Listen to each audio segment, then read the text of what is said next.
Hello, bienvenue à tous. Alors aujourd'hui, dans les survivants de Burnout, on se retrouve pour les questions-réponses autour du burnout. Justement, vous m'avez envoyé pas mal de questions qui étaient super pertinentes et on va passer un petit moment ensemble pour y répondre. On va rien laisser de côté. Des questions sur le burnout, des questions sur pourquoi je suis en burnout, comment ça se fait que ça m'arrive à moi et que ça n'arrive pas aux autres, et comment je peux m'en sortir moi spécifiquement avec ce petit truc là qui m'enquiquine. Quand je dis ce petit truc, c'est pas le burn-out, c'est la chose spécifique à l'intérieur de mon état de burn-out qui m'enquiquine. Exemple, j'arrive pas à dire non. Exemple, je me sens toujours fatigué. Exemple, j'ai peur du regard des autres. J'ai peur que mon changement. Ça, j'ai une super question, ça qui m'a été posée par Najat. J'ai peur que mon changement entraîne des répercussions chez l'autre. Eh ben, on va parler de tout ça. Je dois rappeler évidemment que vous êtes enregistré, que vous avez à tout moment l'opportunité de cacher votre caméra, cacher votre nom, cacher votre prénom. Mais en tout cas, eh ben, bienvenue. Je suis bien content de faire ce rendez-vous avec vous. Parmi les gens qui nous écoutent aujourd'hui, il y a des gens qu'on accompagne actuellement et il y a aussi des gens qui connaissent pas un petit peu ce qu'on fait. Donc peut-être qu'on en parlera un petit peu. Et on va démarrer. Alors, j'ai pris les questions dans l'ordre, hein. J'ai pris les questions dans l'ordre des gens qui me l'avaient demandé. Et on va commencer avec Julie, qui me demande. Alors, merci pour ce live. J'aimerais que tu répondes à ces questions. Ah bah alors, elle, c'est des questions sur carrément le programme. Comment es-tu sûr que ça fonctionnera sur moi et si je n'arrive pas à mettre en place et appliquer les outils dans ma vie quotidienne? Bon, eh ben, on va répondre à ça. Ok, bon, bah, on va tout de suite entrer on va rentrer tout de suite dans le vif du sujet. On a un programme qui accompagne les personnes en burn-out. Comment être sûr que ça fonctionnera sur toi? La question à se poser, c'est comment nous, on recrute les gens qu'on accompagne. On recrute les gens qu'on accompagne sur certains critères et les personnes qu'on va avoir sur un premier entretien, on va détecter si elles sont coachables ou pas. Autrement dit, on va détecter si elles sont capables de suivre le programme ou pas, au niveau physique, au niveau fatigue, mais aussi au niveau, entre guillemets, coachabilité. Est-ce que je suis coachable? Est-ce que je suis capable de recevoir du feedback de quelqu'un et faire en sorte que ce feedback, je l'applique aussitôt? Donc, comment être sûr que ça va fonctionner sur moi? La seule chose, c'est souvent ce qui nous vient, la seule chose à se dire, c'est si tu fais les exercices qu'on te donne sans réinventer la roue, il y aura quoi qu'il arrive, transformation. On a accompagné aujourd'hui des milliers de personnes et typiquement, je vais te donner les fois où ça n'a pas marché. Les fois où ça n'a pas marché, c'est par exemple quand on avait un outil spécifique pour reprendre le contrôle de ses pensées. On a créé un outil pour ça qui s'appelle le Stop It. Et puis j'ai des gens qui m'ont dit, ah mais Théo, attends, moi j'ai un truc qui est super bien pour les pensées et puis pour les émotions. Ça s'appelle la cohérence cardiaque. Oui, c'est bien la cohérence cardiaque. Je te dis pas le contraire. C'est même super pour gestion du stress, tout ça, c'est super. Mais demain, quand tu vas arriver avec ton manager et que ton manager il va te dire dis donc Julie, c'était quoi ce que tu m'as fait là, je suis pas très content. Est-ce que tu vas lui dire mon cher ami manager, je vais dans mon bureau pendant 10 minutes, me faire 10 respirations de cohérence cardiaque et je viens juste après te répondre? Bah non. Donc la cohérence cardiaque c'est bien, mais c'est pas dans le programme. Donc ne fais que ce qu'on t'a demandé de faire dans le programme. Et ce qu'on t'a demandé de faire dans le programme, c'est des choses qui sont très opérationnelles. C'est des choses qui vont être très axées dans le concret.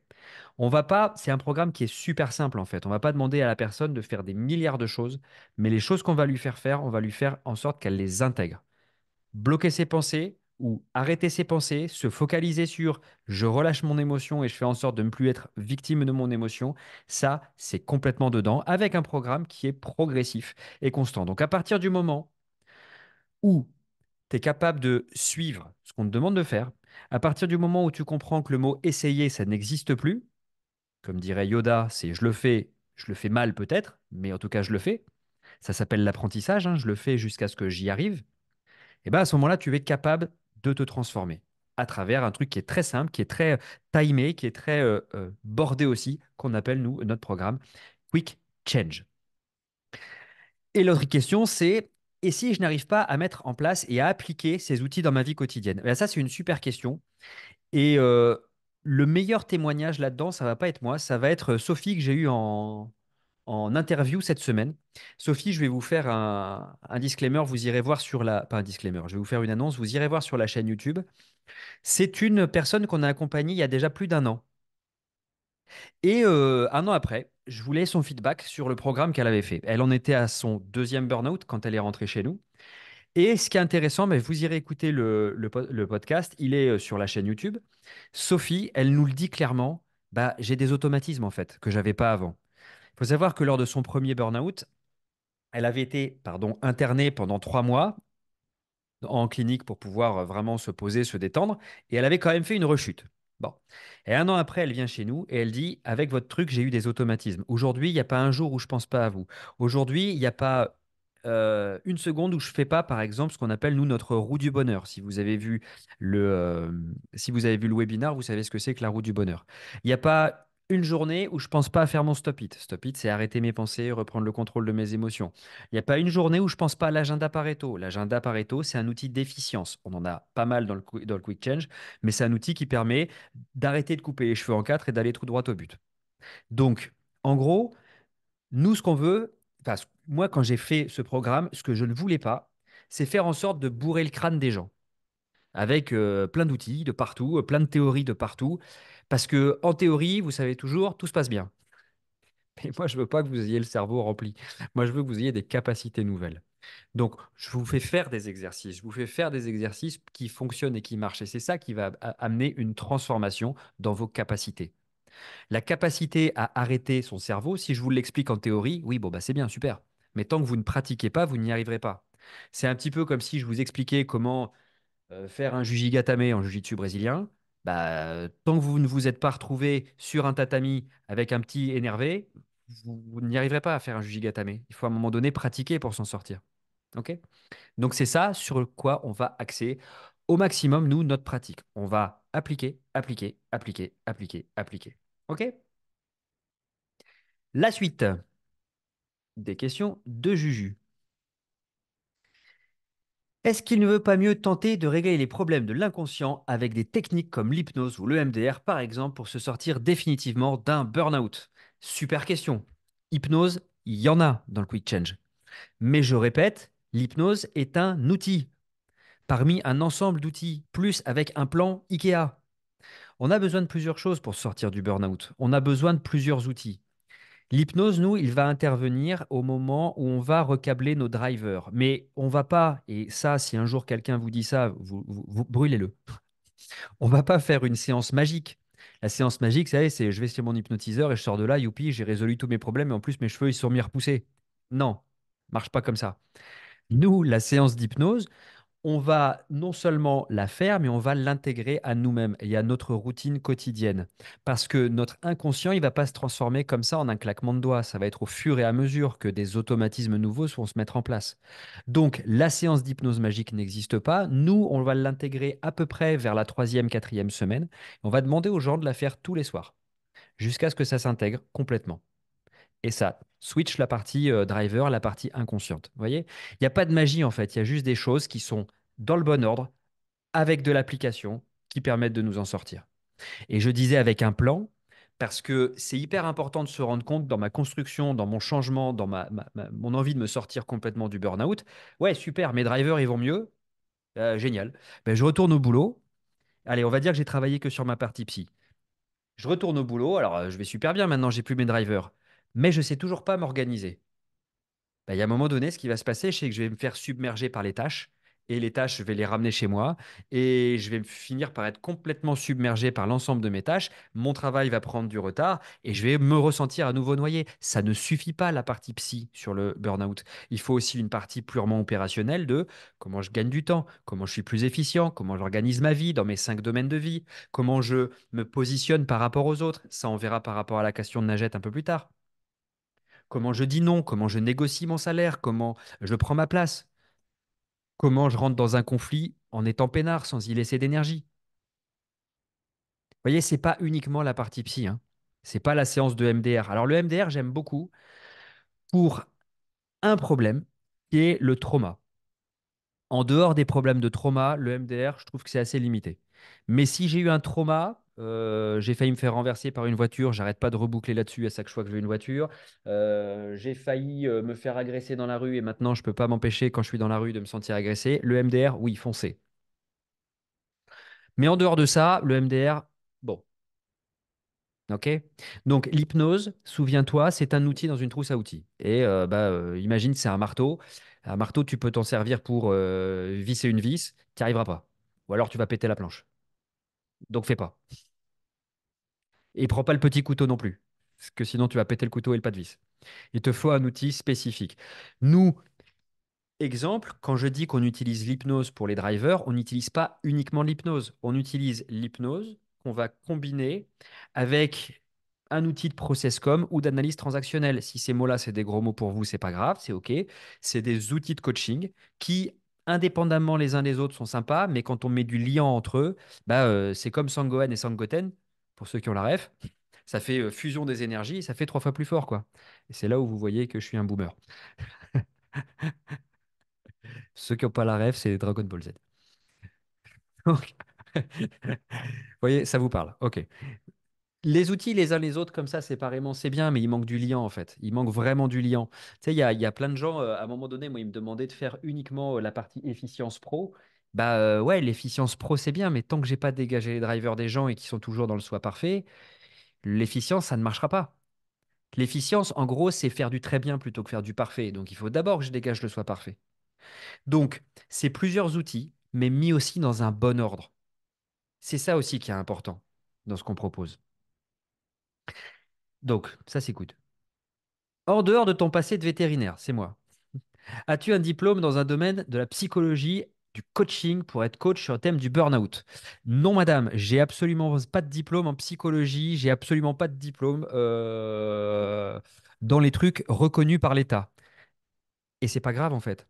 Ça, c'est une de mes croyances perso à moi qui était, je pense que le meilleur pour m'accompagner, c'est celui qui a le plus de diplômes. C'est marrant, j'avais aussi la même croyance.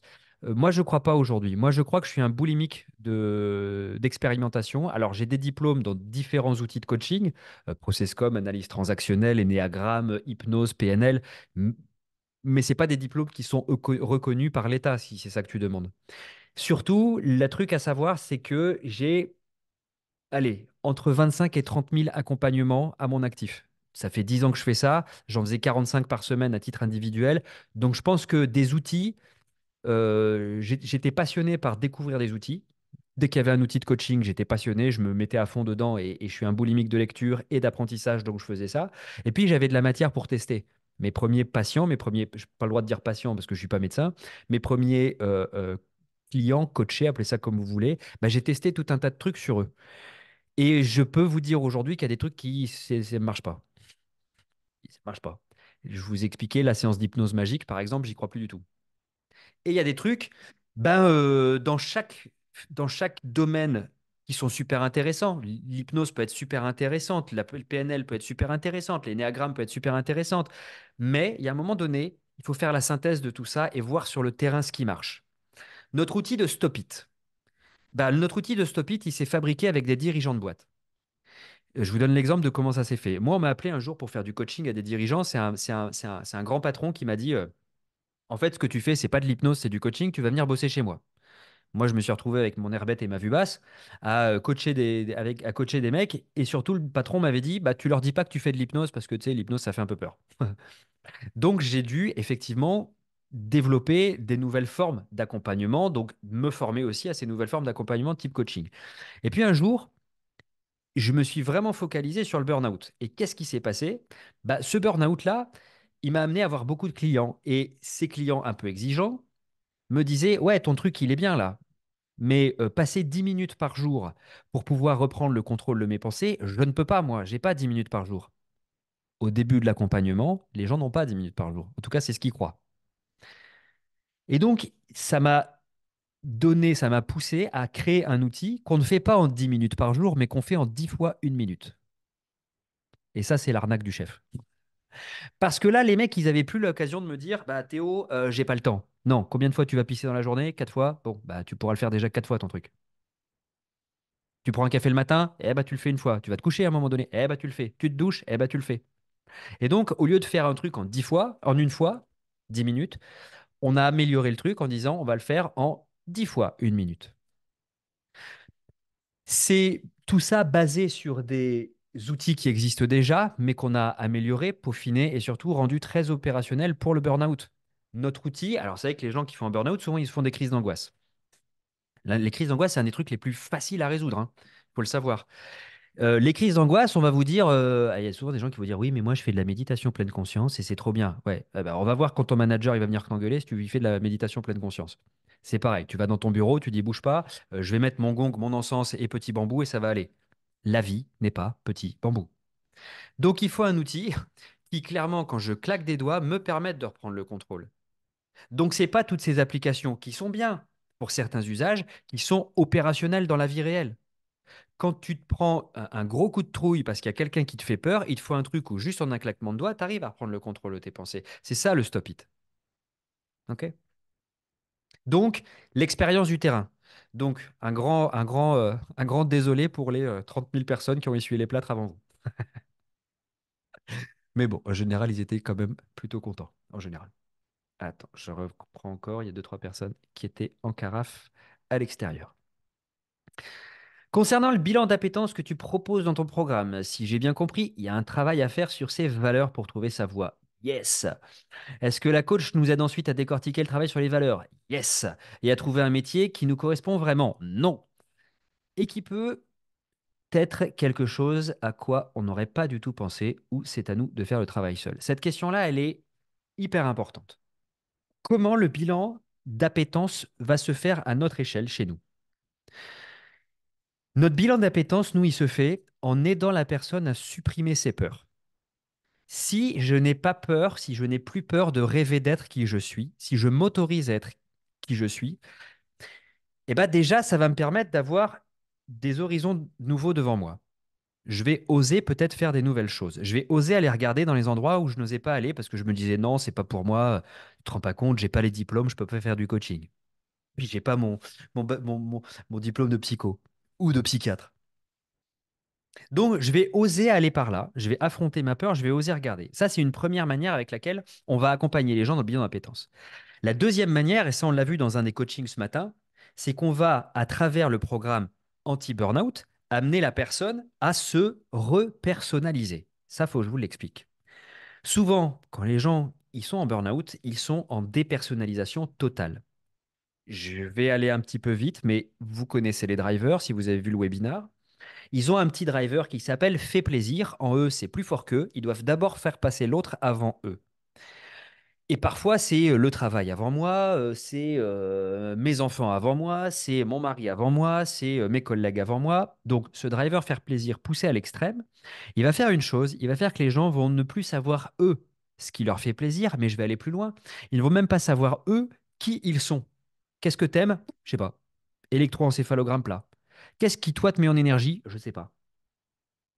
Donc, à travers le parcours qu'on va leur proposer, on va leur permettre d'aller à la rencontre de qui ils sont justement quand ils n'ont pas peur et quand ils s'autorisent à dépasser leur driver fait plaisir. Et parfois, et on l'a vu ce matin, bah, il y a une personne qui, depuis toute petite, jamais pris de plaisir, jamais pensé à elle, jamais. Donc, super, elle va découvrir qui elle est vraiment, qu'est-ce qui la met en joie, qu'est-ce qui la met en énergie. Partant de là, elle aura probablement un projet. Un projet qu'on verra à travers les outils qu'on a type loi de Pareto, des outils d'efficience pour voir comment concrètement mettre sur pied ce projet. Ça peut être un projet personnel ou un projet professionnel. Ça va rentrer dans l'outil à suite d'efficience. Et enfin, dernière chose qu'on fait à notre niveau, on fait un énorme travail, là, quand on arrive un petit peu à la fin du parcours, on fait un énorme travail sur les valeurs. Alors, pas les valeurs tarte à la crème style coaching, mais un système de valeurs qu'on a inventé, développé nous, avec un système qui permet de classer nos valeurs par ordre de priorité. Et très souvent, ce qui se passe, c'est qu'il y a un effet waouh qui est oh purée, moi dans ma vie, je pensais que ça c'était le plus important, mais en fait, non, c'est ça qui est le plus important. À partir du moment où je n'ai plus peur, à partir du moment où je sais qui je suis, et à partir du moment où je vois ce qui est fondamental à avoir dans ma vie pour être vraiment aligné, ouais, généralement, ce qui se passe, c'est qu'on a 4 personnes sur 5 qui trouvent leur voie. Quand elles veulent changer de métier, elles trouvent leur voie par elles-mêmes. Maintenant, quand une personne ne trouve pas sa voie, on a dans l'équipe deux assets. On a dans l'équipe deux coachs qui sont oufissimes, que sont Sylvie et Christella, qui ont une spécialité, c'est elles d'accompagner des gens à trouver le métier qui les fera kiffer. C'est leur métier, c'est leur spécialité à elles. Moi, c'est pas ma spécialité. Spécialité, c'est amener une personne à kiffer sa vie. Elles, leur spécialité, c'est trouver le métier qui te va. Donc là, quand on voit que le quick change est terminé, la personne elle est sortie de l'enfer, elle va bien, ok. Bah là, elle va prendre rendez-vous avec Sylvie et ou Christella, et là, elle va voir directement avec Sylvie et Christella comment s'en sortir. Et ça peut être en une, deux, trois, cinq, ça va dépendre de la personne. Voilà, ça répond à ta question, Juju. Est-ce que Juju, t'es là d'ailleurs? Je te vois pas, mais je t'enverrai un replay. Je- All right, let's go, on continue. Là, j'ai Clément. Alors, Clément, je crois que je l'ai vu tout à l'heure. Oui, il est là. J'ai Clément qui m'a posé plein de questions de ouf. Alors on est parti. Il en a posé 9. Vous êtes prête? On va garder ce ton un peu fun, hein, si vous allez bien. Alors, je ne vois pas le chat. Je suis focus sur les questions pour l'instant, donc si vous mettez des trucs dans le chat, je ne vais pas trop voir. Attends, bouge pas. Je vois Najat qui m'a posé des trucs. Je verrai ça tout à fait à la fin. Je répondrai au chat tout à fait à la fin. Je vais vraiment me focus sur les questions que les gens m'ont envoyées, sinon on va péter le rythme. OK? Allez, c'est parti. Clément, comment intégrer l'égoïsme salutaire dans les relations professionnelles pour favoriser le bien-être individuel et la productivité? J'adore cette question. Moi, une question comme ça, si vous voulez, je poserai directement une question au coaché qui me permettrait de savoir quels sont, lui, ses blocages par rapport à ça. Je lui poserai la question, qu'est-ce qui t'empêcherait, toi, de le faire? Et là, la personne, elle me dirait probablement ses peurs, ses doutes, ou ce qu'on appelle ses croyances limitantes par rapport au fait d'être égoïste à l'intérieur du travail.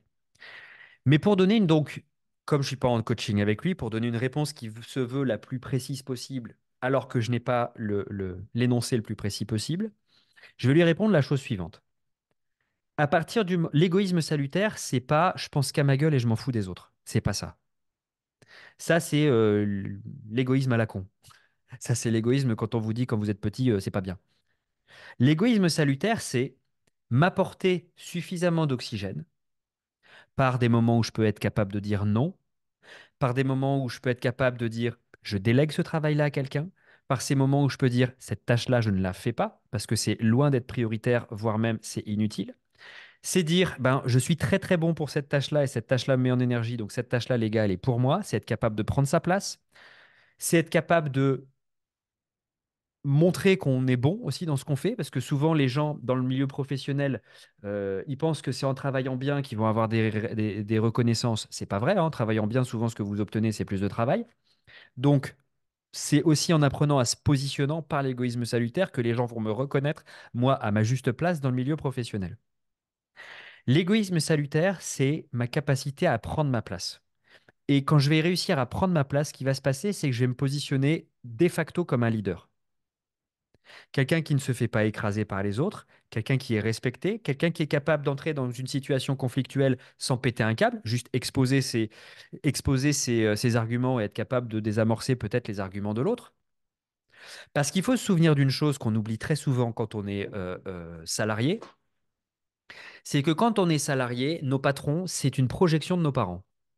Je vous la fais à la très raccourci, mais nos patrons, c'est une projection d'un papa ou d'une maman à qui on veut plaire, en fait. Très souvent, ou à qui, si on est en crise d'adolescence, contre qui on veut se rebeller. On oublie souvent que quand on est salarié, on est un marchand. Et qu'est-ce qu'on vend? Ben, on vend notre main-d'œuvre. Et donc, dans notre posture, va y avoir des choses à changer en fait. Je ne vais pas être l'enfant qui va être pris les doigts dans le pot de confiture. Je vais être l'enfant qui va être force de proposition par rapport à ce que je suis capable de faire, par rapport au projet qu'on peut avoir, toi qui es demandeur et moi qui t'offre ma main-d'œuvre. Tout ça, c'est l'égoïsme salutaire. C'est un changement de posture aussi dans l'entreprise. All right? Alors, il y a Christella justement qui nous rejoint. Et je crois que j'ai vu Sylvie tout à l'heure aussi dans le groupe. Yes. Alors, Clément me dit justement, quels défis liés à l'égoïsme salutaire dans les relations personnelles identifiez-vous? Et quelles stratégies proposeriez-vous pour les surmonter? J'aime beaucoup cette question parce que cette question, elle est assez. Tu vas voir, Najat, c'est une question qui va te parler aussi. Qui dit égoïsme salutaire dit être capable de mettre des frontières entre ce qui est bon pour moi et commence à ne plus être bon pour moi. Ce qui est perçu comme de l'égoïsme crasse, c'est juste une perception de l'autre. Mais si moi je te donne quelque chose que je n'ai plus, c'est-à-dire mon énergie, est-ce que je te fais vraiment un cadeau? Est-ce que c'est quelque chose que je fais de bon cœur ou est-ce que c'est quelque chose que je fais qui va m'appauvrir moi, qui va me fatiguer moi, qui va me tuer à petit feu? Je donne un exemple. Parce que cette question-là, il faut que je la décortique un petit peu. Et là, c'est mon diplôme de systémique qui va m'aider. Pour ceux qui me demandent tous mes diplômes. Il faut imaginer que quand j'entre en relation avec quelqu'un, peu importe, allez, je vais être bourrin comme d'habitude. Imaginez, je rencontre une nana et je rentre en relation avec elle. Ce qui va se passer, c'est que on va créer, elle et moi, trois systèmes. Elle, elle a son système, moi, j'ai mon système, et nous créons notre système. Ce qui fait qu'il y a trois systèmes. Moi, elle, nous. Ce qu'il faut comprendre, c'est que bien souvent, le système nous, il peut s'éloigner un petit peu du système moi. Ce que je veux dire par là, c'est que je peux être différent dans le couple que quand je suis tout seul. Exemple, il se peut que quand je sois avec ma nana, j'évite de me retourner dans la rue quand il y a des bombasses qui passent. Alors que peut-être tout seul je le ferais. L'égoïsme salutaire, c'est être capable d'assumer pleinement qui on est, pour ne pas se travestir, pour se dire, bah oui, bien sûr, je me retourne parce qu'elles sont jolies, mais ça n'empêche rien du fait que je suis avec toi, que je t'aime, etc., etc. Ça présuppose quelques petites choses, ça. Ça présuppose que si j'ai d'abord installé le système avec une personne et qu'elle m'a jamais vu me retourner, elle va peut-être mal le prendre. Mais ça présuppose aussi une chose, c'est que je ne suis pas moi alors dans ce système-là. Je suis quelqu'un qu'elle aimerait que je sois. Donc peut-être que la relation, elle va se transformer. C'est clair. C'est la même chose dans un entretien d'embauche que dans une relation. C'est si je ne me montre pas précisément moi tout de suite à l'autre, si je me montre avec un masque, ben l'autre, elle va être amoureuse d'un masque. Et le jour où je vais vraiment ressentir beaucoup de frustration à ne pas être moi, je vais vouloir redevenir moi et je vais me sentir empêché à l'intérieur de ce système, que ce soit dans ma vie professionnelle ou ma vie personnelle. Alors dans ces cas-là, qu'est-ce qui va se passer? Ben, il va se passer qu'il va falloir beaucoup de communication à soi et à l'autre. Il y a quelqu'un qui m'a dit quelque chose un jour que j'ai trouvé, j'ai pas compris tout de suite. Je l'ai pas compris tout de suite. Et je vous jure que ça mouline souvent dans ma tête, ce qu'il m'a dit. C'était il y a plus de 2 ans et demi et j'ai relu son bouquin il y a quelques jours et c'est revenu cette phrase. J'étais dans un couple franchement malheureux, mais je restais parce que, on a toujours des bonnes raisons de rester, hein. Et un jour, il m'a dit, tu connais la différence entre un compromis et une compromission? Et j'ai dit, bah ouais, compromission, c'est n'importe quoi. Tu vois, il y a une charge très négative sur une compromission. Alors qu'il y a plutôt une charge très agréable sur un compromis. Non, je fais un compromis. Non, je fais pas de concession, moi, mais je fais des compromis. Il m'a dit, mais quand tu fais un compromis, tu fais une compromission envers toi-même. Ben, il a raison, en fait. Donc, plutôt que de chercher à rentrer dans une relation avec une personne qui ne correspond pas vraiment à qui je suis, mais de laquelle je veux me faire adopter, parce qu'on est des individus et on a tous envie d'être en groupe, donc se faire adopter par l'autre, se faire aimer par l'autre, on va lui présenter un masque. Et je vais vous raconter aussi une autre anecdote qui va vous permettre de comprendre ce truc-là. Un jour, je reçois une personne dans mon cabinet, à l'époque, quand j'avais mon cabinet, une personne vraiment très, très, très, très high level. Quand je dis high level, c'est un des plus grands dirigeants qui existent. Et moi, je ne sais pas qui c'est parce que je m'en fous un peu. Et, euh, et j'ai à peu près le même type de langage que là avec vous maintenant. J'ai tatouage apparent. Je lui raconte des blagues, je lui tape sur les cuisses. Et quand je le raccompagne, je comprends que c'est pas n'importe qui. Et là, je vais sur Google. Et là, je vois le personnage que c'est, je vois le blast que c'est, et là, je me dis merde. Quand il est revenu me voir, j'étais en costard, cravate, petit doigt sur les coutures, et je vous voyais, et j'avais un langage beaucoup plus châtié que maintenant. Il m'a fait le plus beau cadeau de ma vie. Il m'a dit, tu vois, des pingouins comme toi, j'en vois tout le temps. Mais il y en a qu'un qui est capable de me bourriner comme tu me bourrines. Continue, surtout change pas. Quand vous êtes fidèle à vous-même, vous attirez à vous des gens qui vous ressemblent. Quand vous êtes tellement en inconfort, quand vous êtes tellement en manque d'estime de vous que vous avez besoin du regard de l'autre, vous allez vous travestir. On a beaucoup de burn-outés qui sont ce qu'on appelle des caméléons. Parce que je veux te plaire, parce que je veux être adopté par toi, je vais faire le lien dans un instant avec l'enfance, eh ben, je vais tout faire pour que tu m'aimes. Quitte à me travestir moi, quitte à un jour me sentir malheureux. Le lien avec l'enfance, il est maintenant. L'une des grandes peurs de l'être humain, c'est la peur de l'abandon, et c'est notamment la peur de l'enfance. Quand vous êtes petit, vous faites tout pour être un super faillot. Parce que vous avez remarqué un truc, hein, quand vous êtes petit, vous n'êtes pas bien emmanché, hein. Vous n'avez pas de poils, vous n'avez pas de dents, et vous savez pas marcher. En gros, si vous n'êtes pas un super faillot, s'il n'y a personne qui s'occupe de vous, vous êtes claqué, hein. Donc la peur de l'abandon, elle est super utile, mais elle va développer des comportements où vous allez être super faillot, super collé à maman, pour que maman vous nourrisse. Si à un moment donné dans votre enfance, il y a eu des moments où cette peur-là, elle a été trigger, et il n'y a pas forcément besoin d'un abandon style mon père est parti quand j'avais 2 ans, machin. Il n'y a pas forcément besoin de ça. Ça peut être par exemple, moi j'étais l'adulte, j'étais le plus grand de la fratrie, et puis on a eu un petit frère, et d'un coup je me suis senti tout seul. Ça peut suffire à déclencher ça. Et ça peut suffire à déclencher j'ai besoin de plaire, j'ai besoin de plaire, j'ai besoin de plaire, j'ai besoin de plaire, j'ai besoin de plaire. Cette peur de l'abandon qui va générer ça.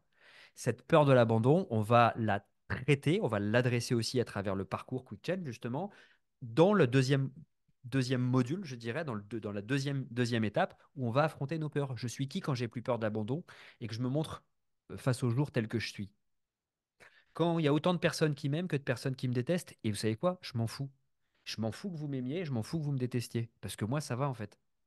Bah, ça change pas mal de choses en fait. Voilà, donc ça, c'était une réponse un peu complète et j'en reparlerai à Najat aussi dans tout à l'heure avec sa question un peu plus précise. Quel conseil donneriez-vous aux personnes en traitement ou rémission de burn-out pour obtenir un soutien efficace de leurs proches pendant la période de récupération? Fais-leur voir mon webinaire. C'est con, mais c'est pas pour me la péter. Bon, si, je me la pète, t'as raison. Et ce webinaire, il est vachement bien en fait. J'ai eu à cœur quand je l'ai fait de me dire, il faut que un maximum de gens comprennent ce que c'est que le burn-out. Que c'est pas genre une maladie de feignant, que c'est pas une maladie de complaisance, que c'est pas un truc où allez, repose-toi, ça ira mieux. Et tout ça, enfin, en tout cas, j'espère que c'est assez bien expliqué dans le webinar. Et si je suis pas prophète en mon pays. Ce que je veux dire par là, c'est que si moi je suis en burn-out, je peux avoir du mal à expliquer à quelqu'un d'autre qui me connaît d'habitude comme quelqu'un de vaillant, joyeux, etc. Moi, je dis tout le temps, ça fait marrer les gens, mais quand j'étais vétérinaire, mes parents allaient emmener le chien chez le vétérinaire à côté. Je peux pas être leur enfant et leur vétérinaire, tu vois. Donc, si je suis moi en burn-out, je peux avoir du mal à expliquer. En plus, si je suis en burn-out, il y a très souvent une racine qui est j'ai du mal à exprimer mon besoin parce que j'ai le driver soit fort. Ça, c'est le troisième driver qui m'emmerde. Et donc, bah, envoie-la sur mon webinaire. Envoie-le sur mon webinaire qui t'explique ce que c'est que le burn-out vraiment. Et que c'est pas en disant à une personne, allez, serre les dents, ça va aller mieux, que ça va aller mieux. Non, il y a besoin d'un peu plus que ça. Il y a déjà une physiologie dans le burn-out. Burn-out, c'est un épuisement surrénalien de base. Donc, il faut le temps que votre corps se retape. Une fois que votre corps se retape, eh ben, il ne faut pas se remettre dedans. Et pour ça, c'est travail sur la psyché, travail sur les drivers, travail sur l'émotionnel, mais aussi travail sur la gestion du temps, travail sur ma posture, travail sur qui je suis, travail sur qu'est-ce que je veux, travail sur mes peurs, travail sur comment je dis non, comment je dis oui, comment je dis merde. Voilà. Et c'est comme ça qu'on se remet vraiment du burn-out sans rechuter. Hop là. Dili, Dili. Comment l'implication des proches peut-elle contribuer à prévenir les rechutes et à renforcer la résilience après un épisode de burn-out? À double tranchant. Vraiment, double tranchant. Si tu as des proches qui sont trop proches, c'est-à-dire qui veulent trop faire à ta place, ils te privent de l'opportunité que tu peux avoir, toi, de découvrir que tu es capable de t'en sortir. Si ma fille se casse la figure quand elle apprend le roller et que je me précipite vers elle pour la relever, et je la porte dans mes bras jusqu'à la maison parce que, mon Dieu, ouin ouin, elle pleure, ce jour-là, je suis un papa gentil, mais je suis pas un papa bienveillant. Le papa bienveillant que je suis lui ferait un bisou magique et lui dirait, j'ai confiance, je sais que tu vas te relever. Ça picote un peu, c'est OK. On est tous passés par là. Regarde, regarde. Allez, attrape ma main, avance, avance, tu t'en sors. OK. Et c'est là où, en gros, une personne de ton entourage, elle a vraiment besoin de faire cette distinguo entre la gentillesse et la bienveillance. La gentillesse, elle va faire pour toi, la bienveillance, elle va te soutenir. Moi, je me considère dans mon rôle de coach, mais vraiment, hein, et vraiment, et c'est aussi pour ça, souvent je le dis, mais c'est drôle, c'est moi, je veux pas les gens les avoir à vie, hein, je suis pas un psychanalyste, hein.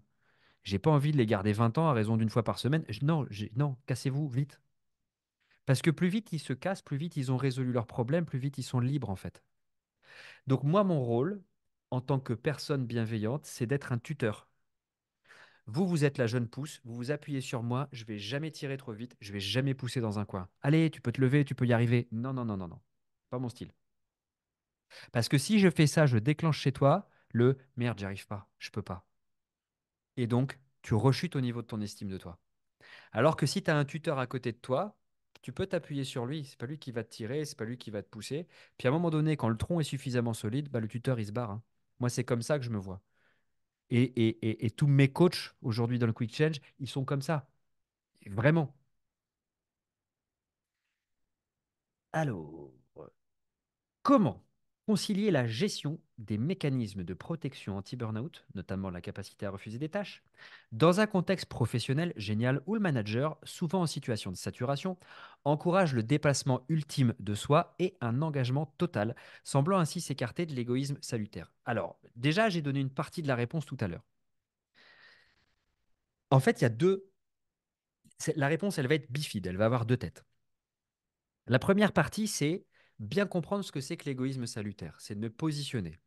Moi, je sais que je vais me surdépasser et je vais être ultra efficient si j'arrive à me focus sur les tâches dans lesquelles j'ai vraiment un niveau d'excellence. Autrement dit, dans mon boulot, moi aujourd'hui d'entrepreneur, si tu m'ouvres un fichier Excel, je meurs. Et je te promets, en plus, vu que je suis hyper actif et que j'arrive pas à me concentrer de plus de 2 minutes, eh ben, je vais me tromper de case, ça va être une catastrophe. Oublie. Mais je peux me dépasser et je peux me péter la santé et je peux me fatiguer pour faire ça. Ou je peux me dire, non, moi je vais me focus sur là où c'est super balèze et là où je vais faire vraiment avancer le projet global. Et donc, je vais mettre dans un mindset qui va être, à titre perso, parce que j'ai cette liberté, me focus sur là où j'ai vraiment, vraiment mes domaines d'excellence. La transmission, le coaching. Tout le reste, je vais le déléguer, je vais l'automatiser, je vais le supprimer. Maintenant, je peux faire ça parce que je suis seul et que je suis entrepreneur et je suis dirigeant. C'est cool, c'est marrant. Mais il va se passer un truc qui peut être assez intéressant quand j'ai un manager en face de moi. C'est me souvenir que moi, je suis le professionnel et je suis l'expert de la tâche que je fais. La tâche que je fais, je la vends, ça s'appelle ma main-d'œuvre. Et donc, je vais rentrer dans un process de négociation avec la personne qui est en face de moi, qui est l'acheteur de ma main-d'œuvre. Pour lui dire, si vous voulez qu'il y a ça qui soit fait, il va falloir que je me focus là-dessus. Je la fais très courte, mais tu vas voir, je vais te donner la suite du truc. L'idée générale, c'est un changement de positionnement. Je ne suis plus soumis à l'autre, je suis à l'égal de l'autre. Même s'il y a une hiérarchie à l'intérieur de la boîte, je suis à l'égal de l'autre parce que moi, je suis le marchand de ma main-d'œuvre et toi, tu es l'acheteur de ma main-d'œuvre. Et donc, ça signifie une chose, et ça, évidemment, pareil, on l'a blindé dans le programme parce que je ne peux pas laisser une personne dans la nature sans qu'elle soit passée là-dessus. Je dois monter mes skills, je dois monter mes talents de négociation, de communication interpersonnelle, pour que je sois capable de transmettre à l'autre l'idée que ce que je lui propose, c'est top. Donc je dois, moi, les personnes que j'accompagne dans mon coaching, leur transmettre des techniques de négociation. Je dois leur transmettre des techniques de confrontation à l'autre. Et dans le programme, ben, on va avoir à un moment donné des outils où je vais être capable d'exprimer qui je suis, de prendre ma place et de dire voilà comment on va faire afin que, qu'est-ce que tu en penses? Et d'influencer tranquillement mon manager ou mon client ou mon collaborateur à partir avec moi. On peut être leader à tous les postes de l'entreprise. L'ouvrier, il peut être leader parce que c'est l'expert sur sa machine. Donc, quand il va y avoir une question, il va pas arriver en mode excusez-moi, mais je suis désolé, mais non, il va dire les amis, ça c'est faisable, ça c'est pas faisable. Et c'est pas faisable, je vais vous expliquer pourquoi et je vais vous expliquer comment. Et donc, je vais avoir besoin, effectivement, pour me blinder et ne jamais rechuter, de changer de posture, d'être non plus en mode demandeur, mais en mode offreur, expert, et de développer mes skills de communicant.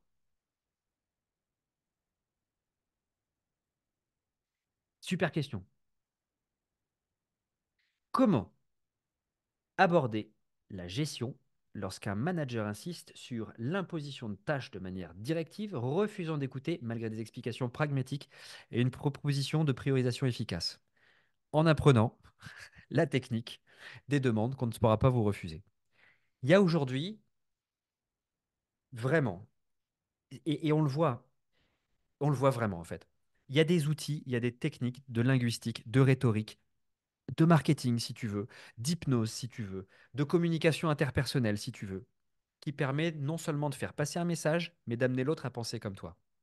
De temps en temps, quand je fais des conférences en présentiel, je m'amuse à faire un truc et je leur dis aux gens, je fais des conférences en présentiel sur l'art de poser des bonnes questions. Et je fais un outil, je lui dis, voilà, qui ici a telle idée? Et je cherche une idée très tranchée. Exemple, payer trop d'impôts, c'est nul. Et je dis, voilà, vous me donnez 5 minutes et dans 5 minutes, il va dire le contraire. Et à travers des outils de rhétorique, 5 minutes après, la personne, elle dit, oh non, finalement, c'est pas si mal. Il y a plein d'outils qui permettent d'amener l'autre à. Il y a des outils d'experts, mais il y a des outils de base. Les outils de base, on les a mis dans le Quick Change parce que c'est effectivement hyper important de les avoir. D'être capable de percevoir ce que me dit l'autre, de percevoir l'endroit où il a peur, de percevoir comment désamorcer cette peur et de l'emmener moi, une fois qu'il a désamorcé cette peur, dans ma proposition. Et dans les propositions que je vais faire, c'est très certainement pas une proposition pragmatique qui va aider la personne. Parce que les gens ne changent pas par le pragmatisme. Les gens changent par l'émotionnel. Pragmatiquement parlant, je sais qu'il faudrait que je lève le pied, mais tant que je ne me suis pas mis dans le mur avec mon burn-out, je ne changerai pas. C'est l'émotionnel qu'il faut que je change. Je n'achète pas une voiture parce que c'est pragmatique. Je n'achète pas 4 motos parce que elles ont 2 roues. Hein, Clément? J'achète 4 motos parce qu'à un moment donné, il y en a une qui m'a fait kiffer. Non, je la conduis pas, mais un jour, je la conduirai. J'en ai 4 aussi, dont 3 que je ne conduis plus. Donc, tu comprends le truc. C'est l'émotionnel qui va amener l'autre à changer. C'est l'émotionnel. Donc, il faut à un moment donné apprendre cette communication interpersonnelle pour amener l'autre à switcher. J'espère que cet exemple sur la moto t'a fait marrer. En tout cas, moi, ça m'a parlé quand on m'a parlé de toi. Comment le programme Quick Change parvient-il à concilier le coaching individuel et le coaching collectif, en prenant compte à la fois des aspects communs pour l'ensemble de ses participants et des spécificités individuelles de chacun? Encore une super question. Génial. Encore une super question. Ça nous est souvent posé. Mais Théo, comment tu arrives à faire de l'individuel alors qu'on est en groupe? La réponse est simple. Les 3 premières semaines, que tu sois en groupe ou que tu sois en collectif, on s'en fout. Parce que les 3 premières semaines, la seule chose que tu vas découvrir, c'est comment arrêter mes pensées et gérer mes émotions. Et là, j'ai pas besoin que tu me racontes ta life. Je m'en fous en fait. Parce que tant que tu boucles à l'intérieur de ta life, c'est que tu sais pas arrêter tes pensées. Donc les 3 premières semaines, tout le monde va passer par le même chemin. Est-ce que tu as fait ton stop it? Oui. À quel niveau du stop it t'en es? Génial. Comment tu bloques tes pensées? Super. Bah ça, tout le monde passe par là. Une fois qu'on a fait ça, recabler ses drivers, on apprend à nos coachés comment utiliser cette stratégie qui est le combiné entre l'auto-hypnose et l'analyse transactionnelle pour se faire eux-mêmes leur propre séance d'auto-hypnose. Parce que, encore une fois, je ne veux pas que les gens deviennent dépendants de nous, je veux que les gens se libèrent. Donc si je deviens mon meilleur hypnotiseur, mon meilleur coach, mon meilleur mentor, mon meilleur tout ce que tu veux, cool. Mais comme je vais faire cette séance-là, moi je connais bien mon histoire. Donc l'histoire que je vais me raconter à moi, c'est pas la même que Martine, elle va se raconter à elle. Et là, on commence à s'individualiser. Une fois qu'on a fait ça, on arrive dans la deuxième. Mon casque m'embête un petit peu. Une fois qu'on a fait ça, je vais encore plus individualiser le parcours.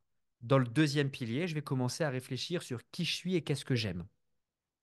Et ça, c'est vachement intéressant parce qu'on va avoir en permanence, pendant à partir de ce moment-là, des échanges avec notre coach qui va te dire, tiens, quand tu dis ça spécifiquement, va creuser un petit peu plus loin parce que ça, on ne comprend pas ce que ça veut dire. Quand tu dis ça, qu'est-ce qui t'empêche de? Et c'est à ce moment-là, si tu veux, que le coach va faire des va-et-vient avec toi qui va te permettre, toi, de te confronter à son esprit. Mais comme tu vas être aussi dans la partie collective, tu vas voir des gens qui se transforment, tu vas capter des pensées qui vont à un moment donné rebondir sur toi. On appelle ça les effets miroirs. Et même si tu es dans un domaine de vie qui n'a rien à voir avec ce qu'elle fait Martine, tu vas te dire, attends, mais ça, j'ai déjà vécu une histoire pareille, et bim, ça me fait penser à ça. Donc on fait de l'individuel à l'intérieur du collectif. C'est vraiment ça, hein. C'est pas du collectif. On n'est pas aux alcooliques anonymes ou aux fumeurs pas anonymes. On est vraiment dans un truc où c'est de l'individuel à l'intérieur du collectif.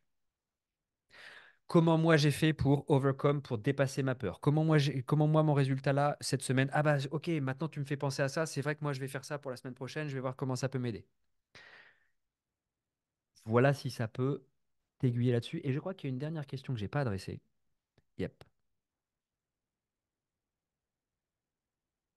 Lors d'un suivi en parallèle du programme Quick Change, quel type d'orientation spécifique du suivi psychologique recommandez-vous pour optimiser les bénéfices et maximiser les chances de rémission? Je peux pas dire ça parce que c'est horrible, je vais me faire taper dessus encore par les psys. Non, les psys sont mes amis. D'ailleurs, c'est tous mes clients. Donc, ils sont tous en burn-out. Je vais pas dire, je vais pas dire ça, mais je t'invite vraiment à regarder les centaines de témoignages qui sont un peu partout où les gens nous disent, bah si j'avais su, j'aurais fait que ça depuis bien longtemps, quoi. J'ai fait plein de thérapies, de trucs, de machins. Après, maintenant, de manière ultra spécifique, si à un moment donné, tu as un trauma, je te dirais, OK, va voir une personne qui fait de l'EMDR. Si à un moment donné, tu as besoin de comprendre pourquoi tu te retrouves là, je te dirais, va faire de la psychanalyse. Et on se retrouve dans 25 ans.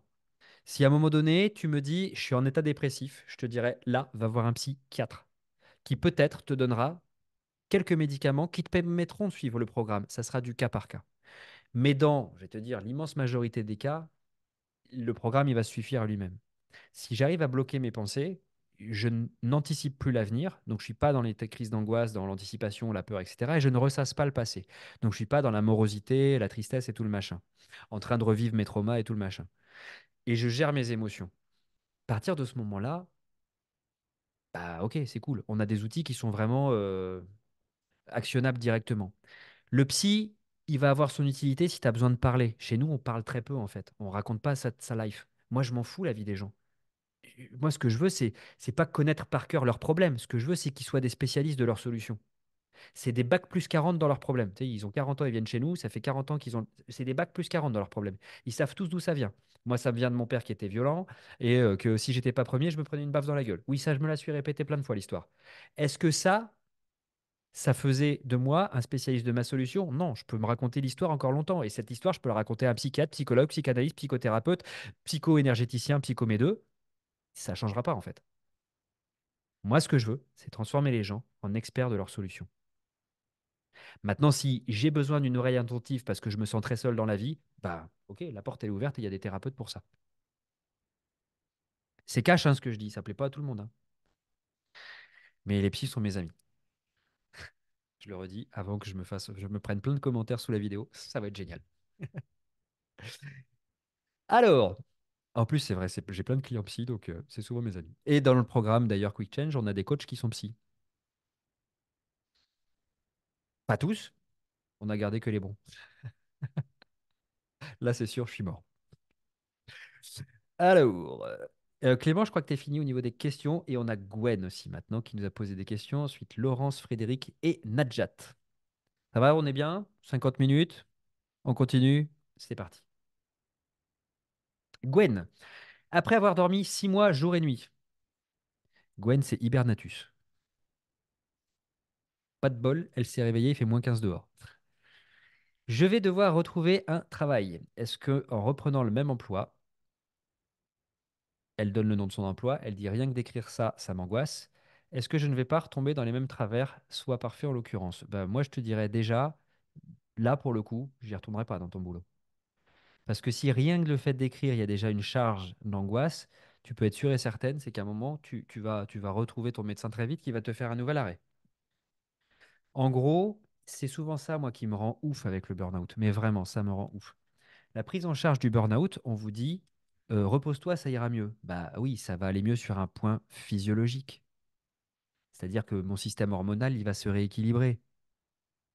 Sur un plan cognitif, peut-être aussi. Mais si j'ai encore une charge d'angoisse liée à mon travail, si j'ai pas travaillé mes drivers, à votre avis, il va se passer quoi? Bah, les gens, ils vont retomber, hein. Les gens, ils vont retomber. Donc, Gwen, moi, je te dis clairement, là, be careful. Moi, je t'invite clairement, là, ouais, à faire un vrai travail sur toi, pour le coup. La question suivante, c'est, je suis stressé de reprendre un travail, c'est évident, les migraines reviennent. Ça, c'est intéressant. Je fais une arrêt sur image là-dessus. Le driver soit fort fait que malgré les migraines, je vais y aller. Parce que je suis fort, parce qu'il faut que, parce que non, c'est pas grave. Mon corps, il m'envoie souvent des messages que je n'ai pas appris à écouter. Alors, l'ancien vétérinaire que j'étais vous dirait, c'est de la connerie.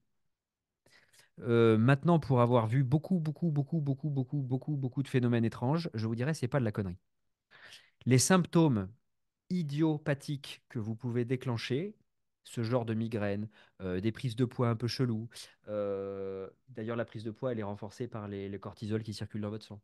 Les maux de dos, les diarrhées à tout va. Bah, faut peut-être les écouter vraiment en fait. Parce que votre inconscient, il vous envoie plein de messages, et si vous forcez contre votre inconscient, à un moment ou à un autre, la machine, elle pète. Ok?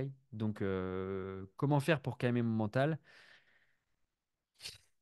Calmer ton mental, clairement, tu peux te faire de la méditation pleine conscience, mais vraiment. Tu peux te faire bah, justement de la respiration, du travail de respiration consciente. Tu peux te faire de la cohérence cardiaque. C'est cool, mais il faut vraiment plus là. On le sent. On le sent que si tu as toujours le driver, tu peux faire autant de respiration que tu veux. Bah, le driver, il sera toujours là, malheureusement. Gwen continue. Je me mets la pression pour retrouver un boulot. Comme si c'était pour moi la dernière chance. J'ai en effet 49 ans. T'es vieux. Ah, ça y est, 49 ans, elle est foutue. Comment défaire ce besoin trop énorme de reconnaissance de réussite? Euh... Hibernatus te remercie. Maintenant, j'ai dicté la vie encore plus. Euh, Comment me défaire de ce besoin de reconnaissance et de réussite? Attends, laisse-moi me connecter. Dans ton cas à toi, c'est un truc qui est violent ce que je vais te dire, mais t'es pas encore tombé assez bas. Je vais expliquer ça pour que ça soit pas si bourrin que ça, et je vais me reconnecter à vous 2 minutes. Il y a un proverbe qui dit, alors c'est Confucius, hein, qui a dit, les gens ne changent que quand ils ont le feu au cul. C'est peut-être pas Confucius, mais en tout cas, c'est souvent un peu vrai. On veut tous arrêter de fumer, mais on continue, t'sais. Jusqu'à ce qu'un matin, on se lève et qu'on tousse du sang sur son oreiller. Puis là, d'un coup, ça devient super facile d'arrêter de fumer, là où avant, c'était compliqué. Là, ce qui va se passer, c'est que, à mon sens, elle n'est pas tombée assez bas. Ce qui fait qu'elle n'arrive toujours pas à se prioriser. Elle priorise encore le travail plutôt que sa santé. Elle a encore aujourd'hui un driver qui dit, enfin pas un driver au sens driver que vous connaissez, je ne vais pas utiliser ce mot-là, sinon il va y avoir confusion. Elle a encore un programme inconscient qui lui dit à elle, aujourd'hui, c'est par le travail que j'existe. Donc, je vais faire un truc un peu bourrin, mais je ne peux pas m'empêcher de le faire. Ceux qui veulent le faire, le font. Ma grand-mère dirait, ou aurait dit, la pauvre, bah, peut-être qu'à la fin de ce qu'on va faire là, vous pisserez un petit peu moins, ou vous aurez une légère transpiration ophtalmique. Mais ça vaut le coup qu'on le fasse un petit peu, au moins pour que tu prennes conscience du truc, ok? Et à 49 ans, t'es pas vieux. On va faire un truc. Prenez une inspiration, fermez les yeux. Ok, écoutez ma voix, puis laissez ma voix vous guider tranquillement. On va faire juste un petit travail de visualisation. Vous écoutez ma voix, vous me laissez vous guider, puis vous avez le droit de partir où vous voulez, puis me considérer juste comme un bruit de fond ou comme un fil d'Ariane qui va vous embarquer avec moi. Là, on est en 2024. Tiens, bonne année à tous, d'ailleurs. Et puis surtout, la santé, hein. Et en 2024, il y en a qui sont jeunes, 24 ans, 25 ans. Il y en a qui sont super vieux, 49 ans. Il y en a qui sont encore très jeunes, 41 ans. Et on est en 2024 et vous pouvez regarder ce qu'il y a autour de vous. Votre couple peut-être, vos enfants peut-être, votre chien, votre chat, votre réalité de là 2024. Votre boulot. Vous pouvez aussi regarder sur la balance le chiffre qui est indiqué. C'est votre réalité de 2024, là. On va faire un truc. Imaginez qu'à chaque fois que je vais compter, votre corps va devenir tellement léger qu'il va pouvoir s'envoler. Par exemple, si je compte un, vous pouvez focaliser votre attention sur votre respiration et sentir l'air qui entre à l'intérieur de vous. Et remarquez que l'air soulève le ventre et soulève les épaules. Comme si ce mouvement de légèreté s'installe partout, je compte deux. À deux, c'est la tête, les joues, le haut du corps qui devient tellement léger qu'on peut aller jusqu'à trois. Cette légèreté qui va se diffuser maintenant dans le bassin, quatre, jusqu'aux jambes. Je ne sais pas quelle couleur a cette légèreté à l'intérieur du corps, peut-être quel bruit. Chez certains, c'est une vague, chez d'autres, c'est comme un nuage. Cinq. À partir de 5, on est tellement léger qu'on va pouvoir commencer à décoller, tu sais, comme si on pouvait s'envoler. Mais pas comme un avion, plutôt comme un hélicoptère, comme ça, verticalement. 6, 7. Les pieds ont décollé du sol. On peut observer juste là, en dessous de nous, ce qui se passe. Chez certains, vous voyez votre canapé. Chez l'autre, vous voyez votre chambre. 8. Vous voyez le toit de votre maison. 9. Vous dépassez les nuages et là, hop, vous voyez la couche de nuages et vous savez qu'en dessous, il y a tout ça. 10. À partir de maintenant, le corps va être attiré en avant, comme s'il était aspiré. En dessous de vous, il y a une route. Cette route, c'est votre chemin de vie. 1 an, 2 ans, 10 ans, 20 ans, 40 ans. Et à un moment donné, le corps ralentit et il s'arrête. Et là, on va compter en sens inverse et vous allez pouvoir réatterrir sur une route dans l'avenir. 9. Vous dépassez la couche du nuage, vous commencez à voir le sol là-bas. 8. 7. Vous descendez. 6. Vous observez qu'il y a tiens, une personne en bas. 5. 4. Vous voyez de mieux en mieux cette personne, mais vous voyez son crâne, sa corpulence, comme si vous la voyiez depuis le haut. 3. 2. Vous allez pouvoir atterrir juste derrière cette personne. Et observez que devant elle, la route se termine. Il n'y a plus de route. Au moment où elle se retourne, vous voyez que c'est une vieille personne. Mais vous la reconnaissez instantanément, c'est vous. Vous-même. Au dernier jour de votre vie. Cette très vieille dame, ce très vieux monsieur que vous voyez là, bah, il n'a pas de jour supplémentaire. C'est terminé. Demain, il ne sera plus là. Mais il se retourne et il vous voit. Qu'est-ce qu'elle voit? Elle voit une gamine de 49 ans.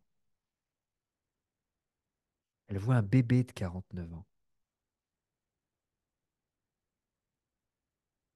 qui a toujours suivi cette même route.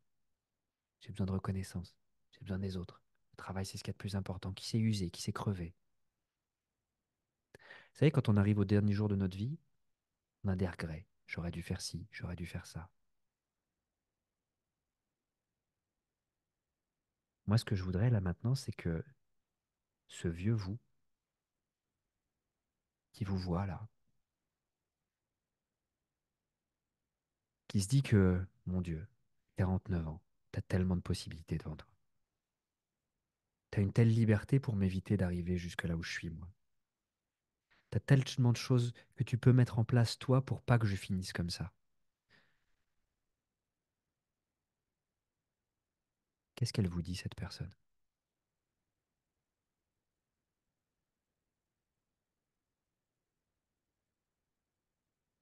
Afin que lorsque vous arriverez là-bas, vous n'ayez pas ces regrets.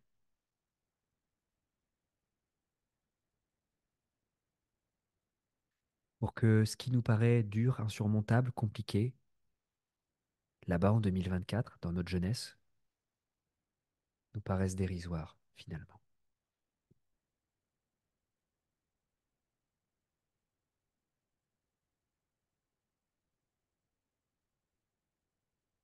Quand elle aura fini de vous dire ce qu'elle a à vous dire,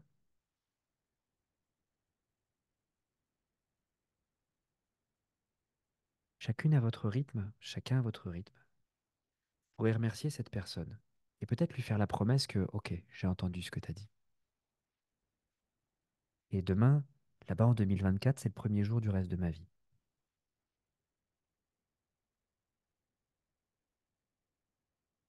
49 ans, c'est jeune. Waouh, il y a plein de possibilités devant moi. Tellement. Génial. Super. Si je fais toujours un peu plus de ce que je faisais avant, j'aurai toujours les mêmes résultats. Mais peut-être que si je fais un premier pas de côté, j'observe, je regarde, peut-être que là, ça sera différent. Quand ça sera OK pour vous, vous verrez que le corps sera comme attiré en arrière, comme si le temps revenait progressivement jusqu'à 2024. Et hop, quand ça sera parfaitement OK, la conscience reviendra complètement et vous pourrez rouvrir les yeux.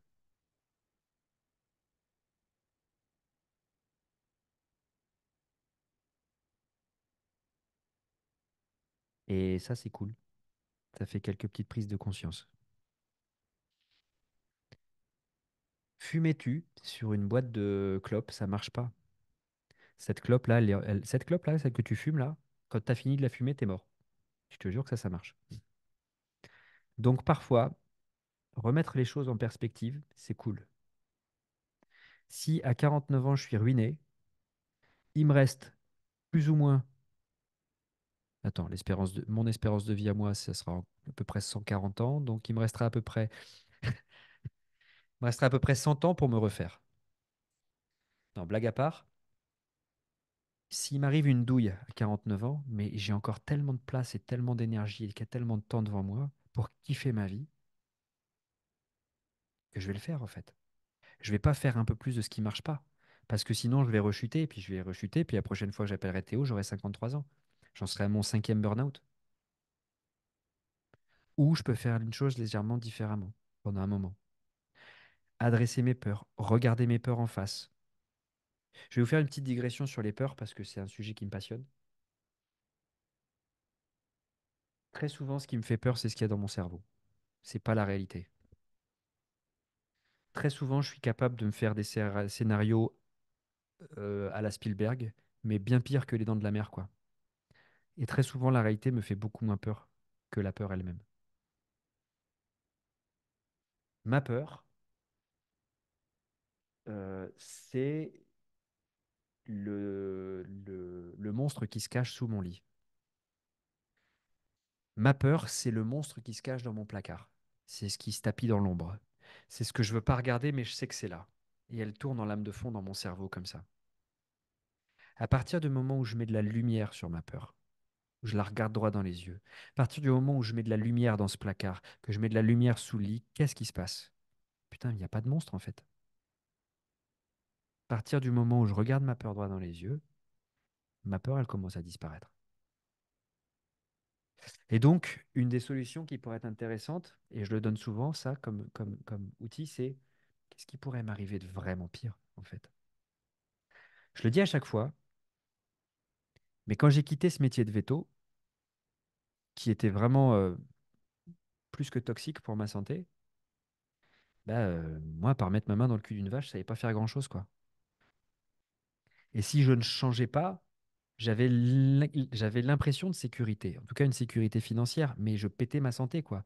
À 26 ans, j'avais un corps de vieux. J'étais vieux, 26 ans. Voilà, je te raconte même pas à 49.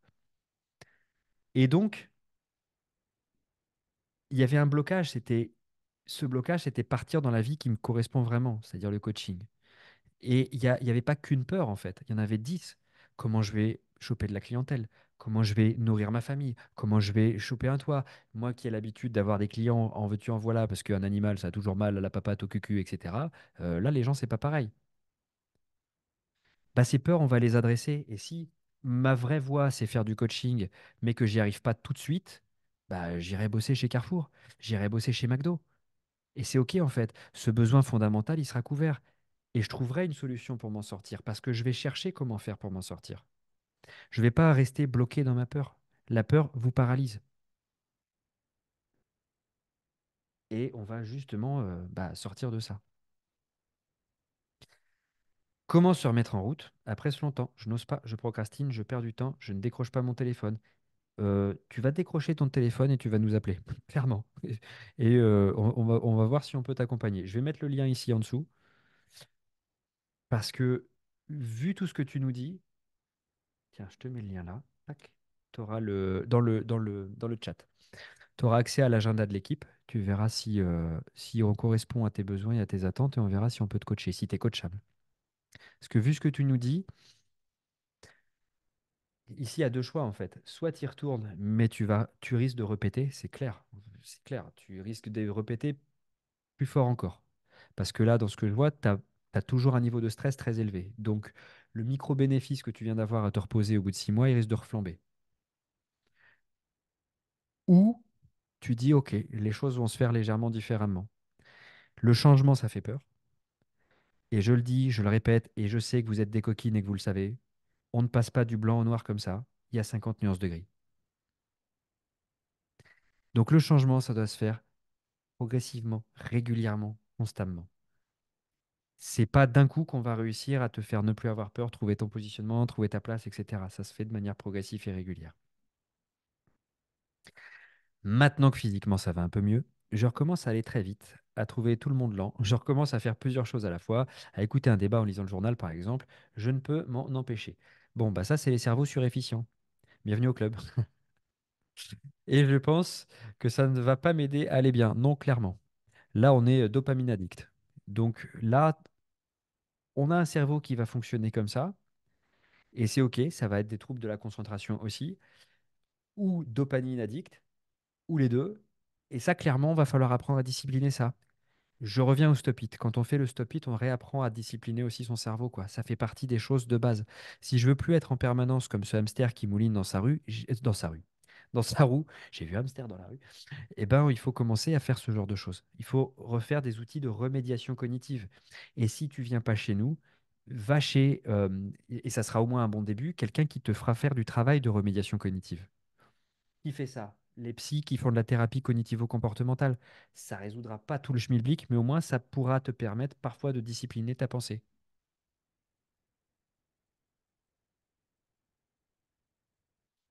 Voilà. Si mon comportement revient comme le naturel au galop, que puis-je faire? C'est que ça n'a pas changé en fait. Il faut vraiment faire un changement en profondeur. Rediscipliner mon cerveau, me libérer de mes peurs, me dégager de mes drivers. Et dans un ordre bien précis encore. OK? Bon, je fais beaucoup de blagues hein, pour toi, Gwen. Mais blague à part maintenant, blague à part, ne retourne pas au casse-pipe. Enfin, passe un coup de téléphone d'abord à l'équipe, vois ce qu'ils disent, vois si ça match avec toi, mais ne retourne pas au casse-pipe. Laurence me dit, ma question, c'est comment éviter les rechutes? Eh ben, en faisant ce qu'il faut pour.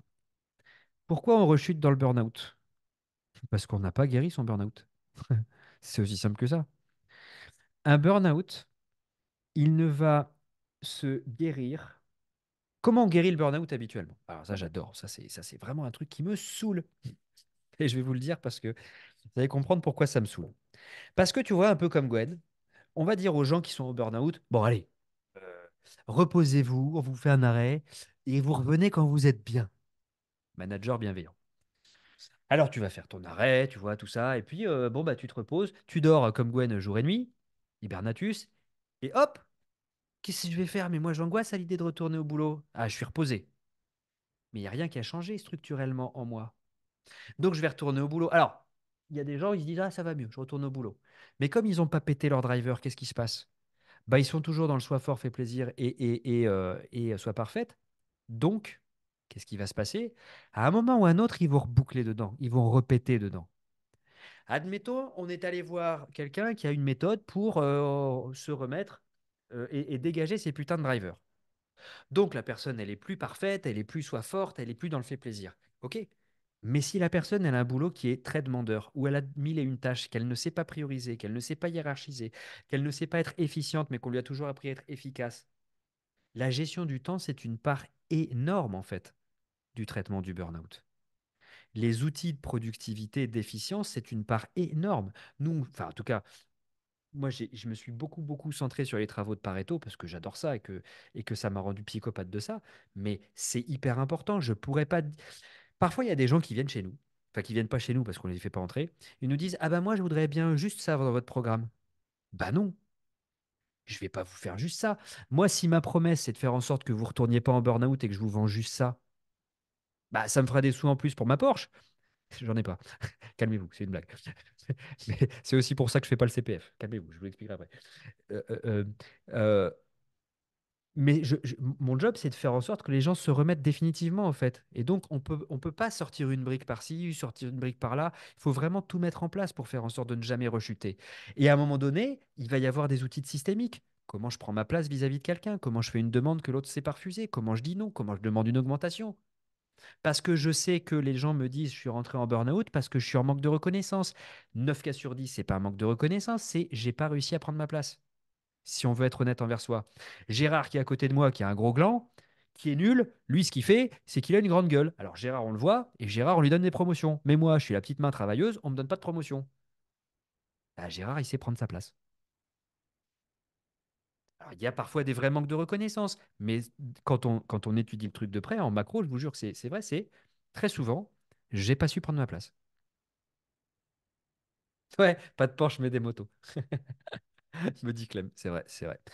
Quoi qu'en ce moment, la moto, bof. Bon, en ce moment, c'est le métro quand il roule. Ok, ça c'était pour Laurence. Maintenant, on a Frédéric qui nous dit. Est-il vrai que les personnes qui tombent en burn-out sont prédisposées? Ouais, clairement. Moi, je pense que les personnes en burn-out, c'est souvent le même profil. En tout cas, enfin, on a fait une étude sur 50 000 personnes, c'est toujours les mêmes qui reviennent, hein. Moi, je pense clairement. Alors, pareil, ça fait partie des process de recrutement des gens quand on les prend chez nous. Une personne qui vient chez nous qui a deux drivers sur trois, on ne la prend pas. En revanche, on peut être sûr et certain, c'est qu'une personne qui a ces trois drivers-là, elle a un terrain favorable au burn-out. Ça ne veut pas dire qu'elle va péter son burn-out, mais elle a un terrain favorable au burn-out. Après, il y aura des éléments de contexte qui vont plus ou moins déclencher son burn-out. Dans quel environnement professionnel elle travaille? Si elle travaille avec des bisounours, ça devrait aller. Si elle est rentière, ça devrait aller. Mais si elle travaille dans un environnement, je dirais, normal ou un petit peu exigeant, oui, là, elle peut péter son burn-out plus plus. Il y a un terrain aussi qu'on voit sur les personnes qui sont bah, infirmières, ouais, clairement. Oui, ça, c'est, je vais te dire, ça, on en a plein. Infirmières, profession libérale, RH, tu sais, les gens qui ont l'habitude, on ouvre la porte de leur bureau pour se plaindre, etc., etc. Et elles encaissent, elles encaissent. On en a plein. Les soient forts, c'est beaucoup les agriculteurs aussi, qui, eux, bah, eux, ils viennent pas chez nous, ils passent directement par la case je me suicide, les pauvres. C'est violent, hein, c'est violent. Il y a toujours ce terrain. Sois fort, fais plaisir et sois parfait. Alors, travailler avec des bisounours, tu vas voir Clémence, au bout d'un moment, c'est chiant. C'est très chiant. Parce que ce qui est intéressant, justement, c'est de se dire, je ne veux pas que ça soit le contexte qui change, je veux que ça soit moi qui soit capable d'être tout terrain, en fait. Si, alors, je suis en train de vous expliquer ce que Clémence a mis dans le chat. Clémence, dans le chat, elle lui met, bah, moi, j'aimerais bien travailler qu'avec des bisounours. Ça, c'est une des erreurs qu'on fait quand on est en burn-out. Moi, je l'ai faite à mes débuts. J'étais dans une clinique vétérinaire où on faisait les urgences, c'était l'enfer. J'ai pété mon plomb. Je me suis dit, je vais aller ailleurs, ailleurs, ça ira mieux. Quand je fais ça, je ne change pas. J'attends que l'extérieur change pour moi me sentir bien. Ça, c'est un gros élément de coaching. Ça, vous pouvez le mettre en rouge fluo de partout. Mon bonheur ne doit jamais dépendre de l'extérieur. Jamais. Jamais. Qu'il pleuve, qu'il neige, qu'il vente, moi, je dois être en kiff. Je sais ce que je préfère, évidemment, mais mon bonheur ne doit jamais dépendre de l'extérieur.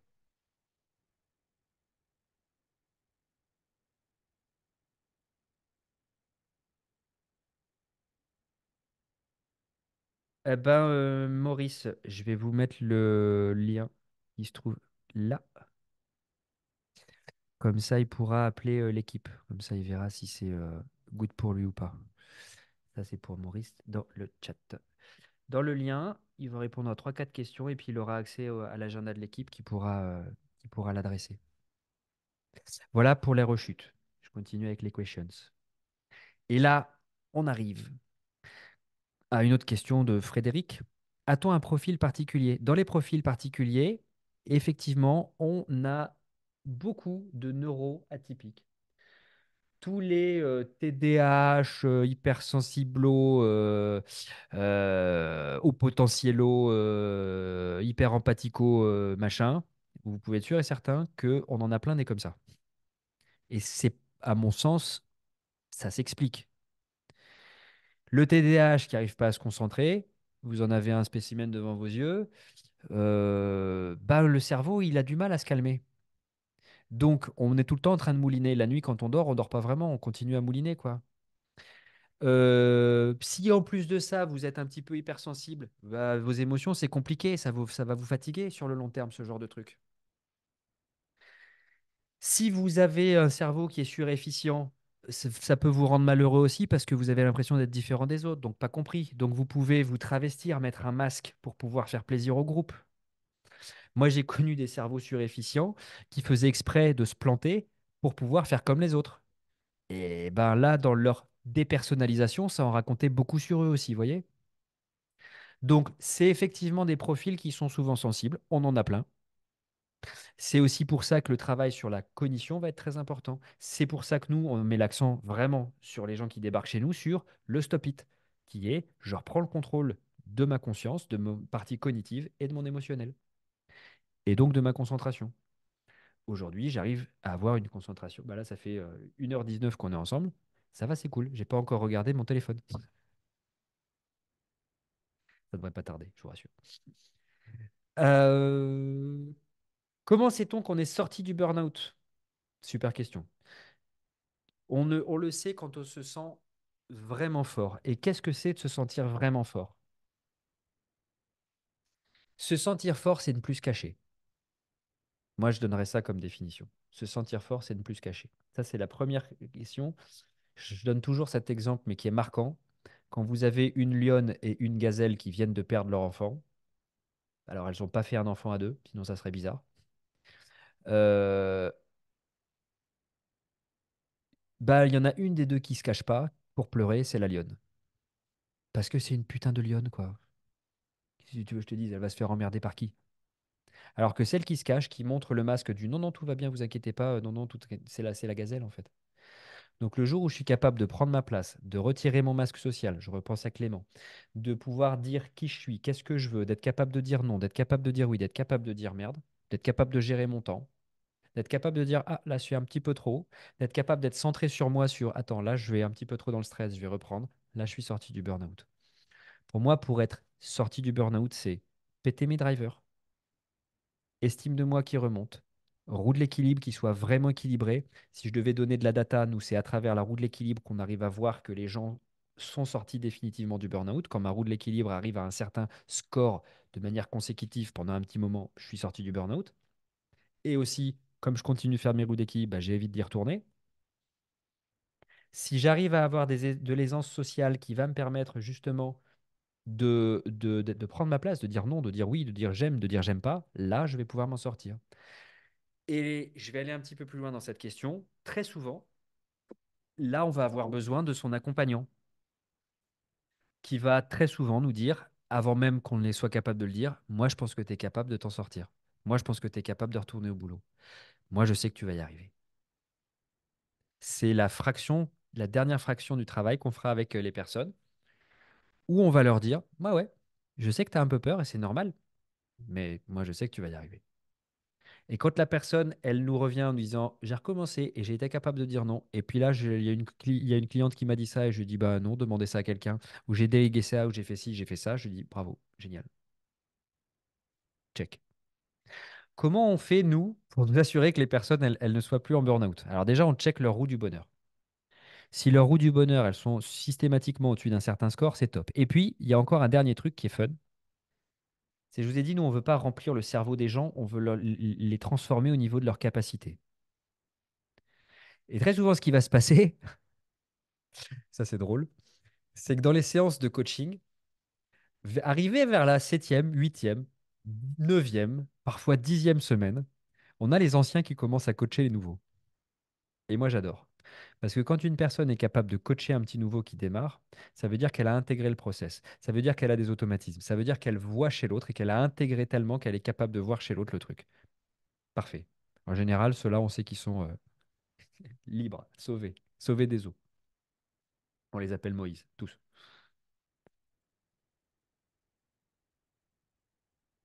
Quel chemin suivre pour en sortir? Bon, bah voilà, là, j'en ai parlé, hein. C'est tout ce que j'ai dit, hein. Et on a Najat. Alors, Najat, qui est une coachée actuelle, qui me pose des questions, donc je risque de donner un petit peu de jargon. Je vais voir comment je réponds à Najat sans donner trop de jargon. Najat, la transition vers la nouvelle version d'elle-même. En gros, quand on enlève nos masques, on devient une nouvelle version de nous-mêmes, une version qui n'a pas peur, une version qui est dans l'égoïsme salutaire, si vous voulez reprendre le terme de Clément. Ça peut déranger, ça peut faire peur aux personnes en face. On nous challenge à mort parfois. La réaction est parfois très très blessante et tout est fait pour agiter nos peurs et nous permettre de revenir à l'état d'avant. Quelles sont les astuces pour tenir que tu fais sur le moment, à court terme, moyen terme? Alors moi, ce que je fais, Najat, ça va te parler. Pardon si pour les autres, parfois ça vous passe un petit peu au-dessus. Je suis vraiment désolé, je vais essayer de recoller. Najat spécifiquement, moi, je fais un stop-it et je me souviens de cette interaction systémique qui est que si moi je change, j'entraîne du changement chez l'autre. Si l'autre, il a eu l'habitude que je dise oui à tout et que maintenant je dise non, je vais le mettre en inconfort, cette personne-là. Donc moi, je vais rester la même, le même en l'occurrence, jusqu'à ce que je vois l'autre qui se mette à changer. Autrement dit, je ne suis plus le pion blanc contre le pion noir, je suis le joueur d'échecs qui sait très très très pertinemment ce qu'il est en train de faire et et je suis curieux de voir ce que ça déclenche chez l'autre. Je te donne un exemple vétérinaire, ça va te parler. Imagine pendant des années, tu as appris à ton chien, à chaque fois que tu vas manger, à lui donner un petit bout de viande. Et du jour au lendemain, tu dis non, je te donne plus à manger. Bah, ce qu'il va faire le chien, c'est qu'il va être très très blessant. Il va crier plus fort, il va aboyer plus fort et peut-être même qu'il peut te mordiller la guibole pour que tu reviennes là où tu étais avant. Mais toi, ce que tu veux, c'est non seulement changer, mais tu vas peut-être installer ce comportement nouveau chez ton chien. Donc tu ne vas plus changer. Tu ne vas plus être le pion blanc, tu vas être l'observateur. Je suis en train d'observer ce qui est en train de se passer, ce qui est un phénomène normal. Quand je change, je perturbe l'autre. Et donc l'autre, inconsciemment, va chercher à me remettre là où j'étais avant.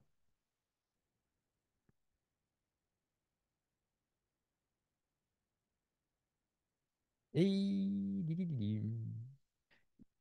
Comment je retrouve mon énergie physique, mes capacités mentales avant burn-out? C'est simple. Il y a une partie incompressible qui dépend de chacune des personnes, ce qu'on appelle la physiologie. La physiologie, vous pouvez la booster un petit peu par le sommeil, vous pouvez la booster par votre alimentation plus plus et de la naturopathie. Vous pouvez même, n'hésitez pas, alors ça parfois je le recommande vraiment, mais quand vous avez des bonnes personnes autour de vous, passez-vous les tuyaux. Parfois, moi j'ai un médecin chinois qui fait de l'énergétique qui est formidable. Vraiment. Si vous avez des bonnes adresses, comme ça, vous en passez. Maintenant, qu'est-ce qui nous permet de retrouver l'énergie? À toi, ton niveau, Najat. Dans la roue du bonheur, renforcer ton perso. Par quoi tu renforces ton perso? Le kiff. Et comment tu peux travailler sur ta cognition, tes pensées qui moulinent en permanence? Stop it, stop it, stop it, stop it, stop it. Faut que t'en bouffes. Il y a le stop it, faut que t'en bouffes. Et tu vas voir que quand tu arrives à tenir une minute, c'est bon. T'es vraiment sauvé des eaux.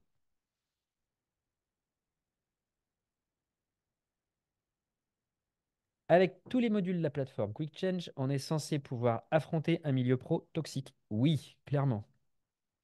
Oui, clairement, parce qu'en fait, un milieu pro n'est toxique que parce que toi, tu le perçois comme toxique. À partir du moment où il n'a plus prise sur toi, parce que tu as suffisamment d'estime de toi, de capacité de prendre ta place, de capacité de lire ce que tu produis chez l'autre, il n'y a plus de prise. Il n'y a plus de prise. Donc oui, clairement. Après, tu verras qu'il y a un questionnaire, si je me souviens bien, je l'ai fait il y a très longtemps ce truc-là. Donc ce questionnaire, il doit se trouver à la fin du module 2. questionnaire d'aide à la prise de décision qui te permet de savoir si ton environnement est vraiment toxique et il faut que tu te barres, ou si ton environnement il n'est pas si toxique que ça et c'est à toi de faire en sorte de rééduquer les autres autour de toi. Ouais.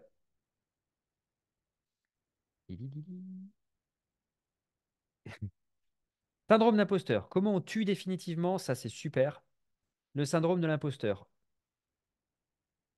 C'est très compliqué de le tuer définitivement, le syndrome d'imposteur, parce qu'à chaque fois que je vais commencer quelque chose de nouveau, je peux le percevoir.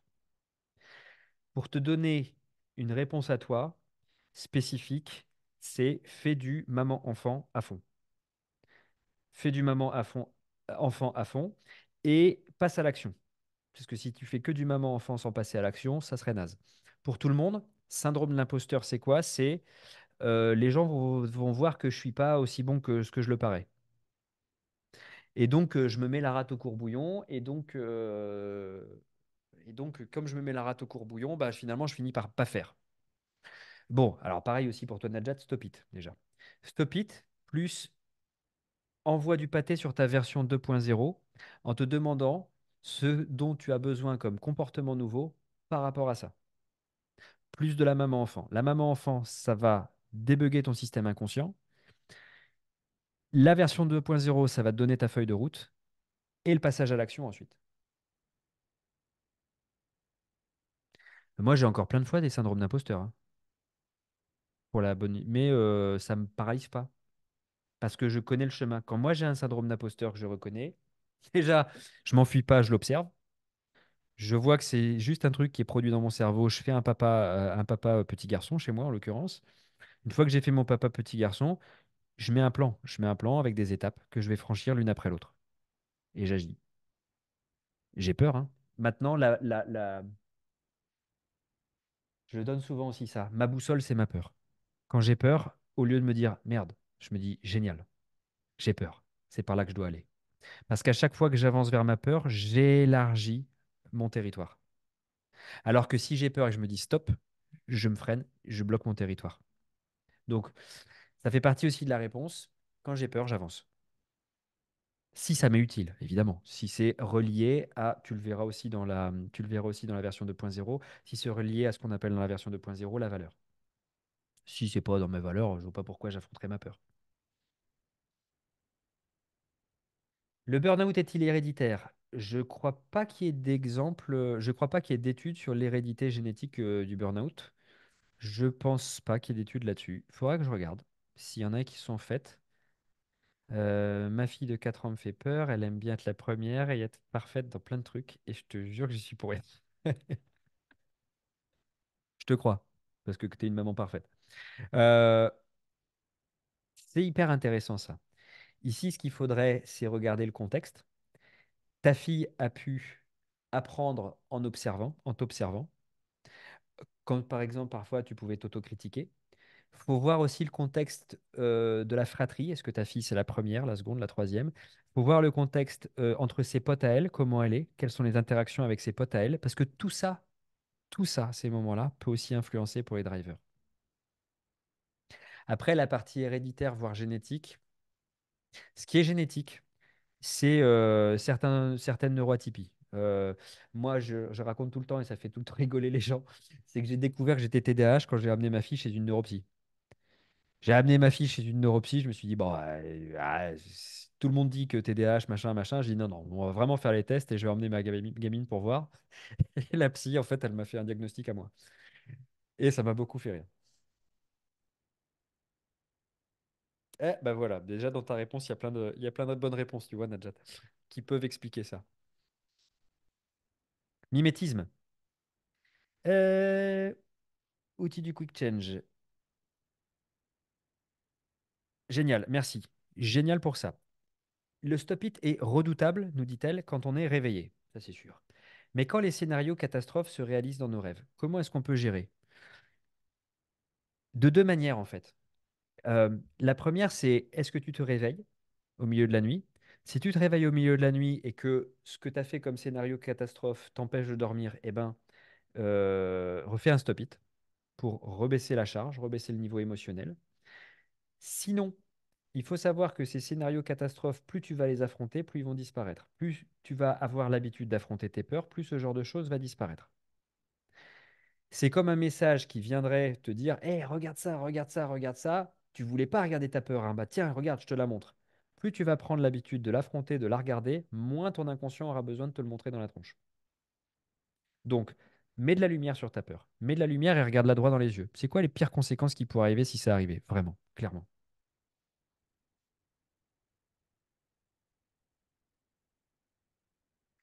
Alors, pareil, alors pour éviter le jargon, je vais utiliser un autre mot. Euh, Ici, Najat me pose une question de la posture, des gestes. Dans le Quick Change, on va vous apprendre un langage, on va vous apprendre une rhétorique, on va vous apprendre de la linguistique qui va vous permettre justement d'être un peu tout terrain, de plus vous laisser impressionner par n'importe qui et d'être capable de lui répondre. Et Najat me pose une super question qui me dit, ok, mais il y a quid des gestes? Quid des gestes, des postures qui vont avec ça? Alors, il faut savoir qu'une communication, c'est trois choses. C'est du verbal, du non-verbal et du paraverbal. Le verbal, c'est les mots que tu utilises. Le paraverbal, c'est l'accent, c'est le son. C'est est-ce que c'est fort, est-ce que c'est faible, est-ce que tu étouffes ta voix. Le paraverbal, pour le contrôler, c'est le stop-it. Et c'est pour ça qu'avant de passer dans cette partie-là, je dis vraiment les gens doivent faire du stop-it avant d'apprendre à s'exprimer. Mais maintenant, il nous reste le non-verbal, mes gestes. Et je vais te donner un truc énorme pour tes gestes. T'es prête? Et c'est énormissime. Tu ne peux pas avoir des gestes de confiance naturels si de base, t'es pas super à l'aise. Ton inconscient, il va toujours te trahir. Autrement dit, tu peux avoir le meilleur discours que tu veux, tu pourras avoir les épaules rentrées ou quoi que ce soit, ton inconscient, il va te trahir. Donc, ce qu'on veut faire, nous, c'est être plus malin que notre inconscient. Et pour ça, je vais faire spontanément quelque chose. Je vais adopter consciemment des postures de confiance. Je vais adopter une posture où je vais regarder la personne dans les yeux, où je vais ouvrir mes épaules, où je vais mettre les deux mains sur le bureau et les regarder comme ça. Il y a des études qui ont montré que si vous avez cette posture où vous êtes debout sur votre bureau, les mains posées dessus, vous obtenez en vous une sensation de confiance. C'est assez marrant ça. On pense toujours au rapport de l'esprit sur le corps, mais rarement on parle du corps sur l'esprit. Si vous adoptez des postures de confiance, des postures de boss, des postures de chef, alors vous avez l'effet rétroactif qui fait que vous allez choper la confiance aussi. Donc, typiquement chez toi, pour répondre à ta question de manière précise, bosse bien sur la linguistique, le stop it et adopte les postures de confiance. Et si tu sais pas quelle posture de confiance adopter, je te donne un outil, c'est demande-toi quelle personne que tu connais, peut-être que tu as vu dans un film, peut-être que tu connais dans ton entourage, demande-toi quelle personne a ces postures de confiance, comment elle les utilise, ces postures de confiance, et reproduis juste les mêmes. C'est qu'elles sont bien pour toi.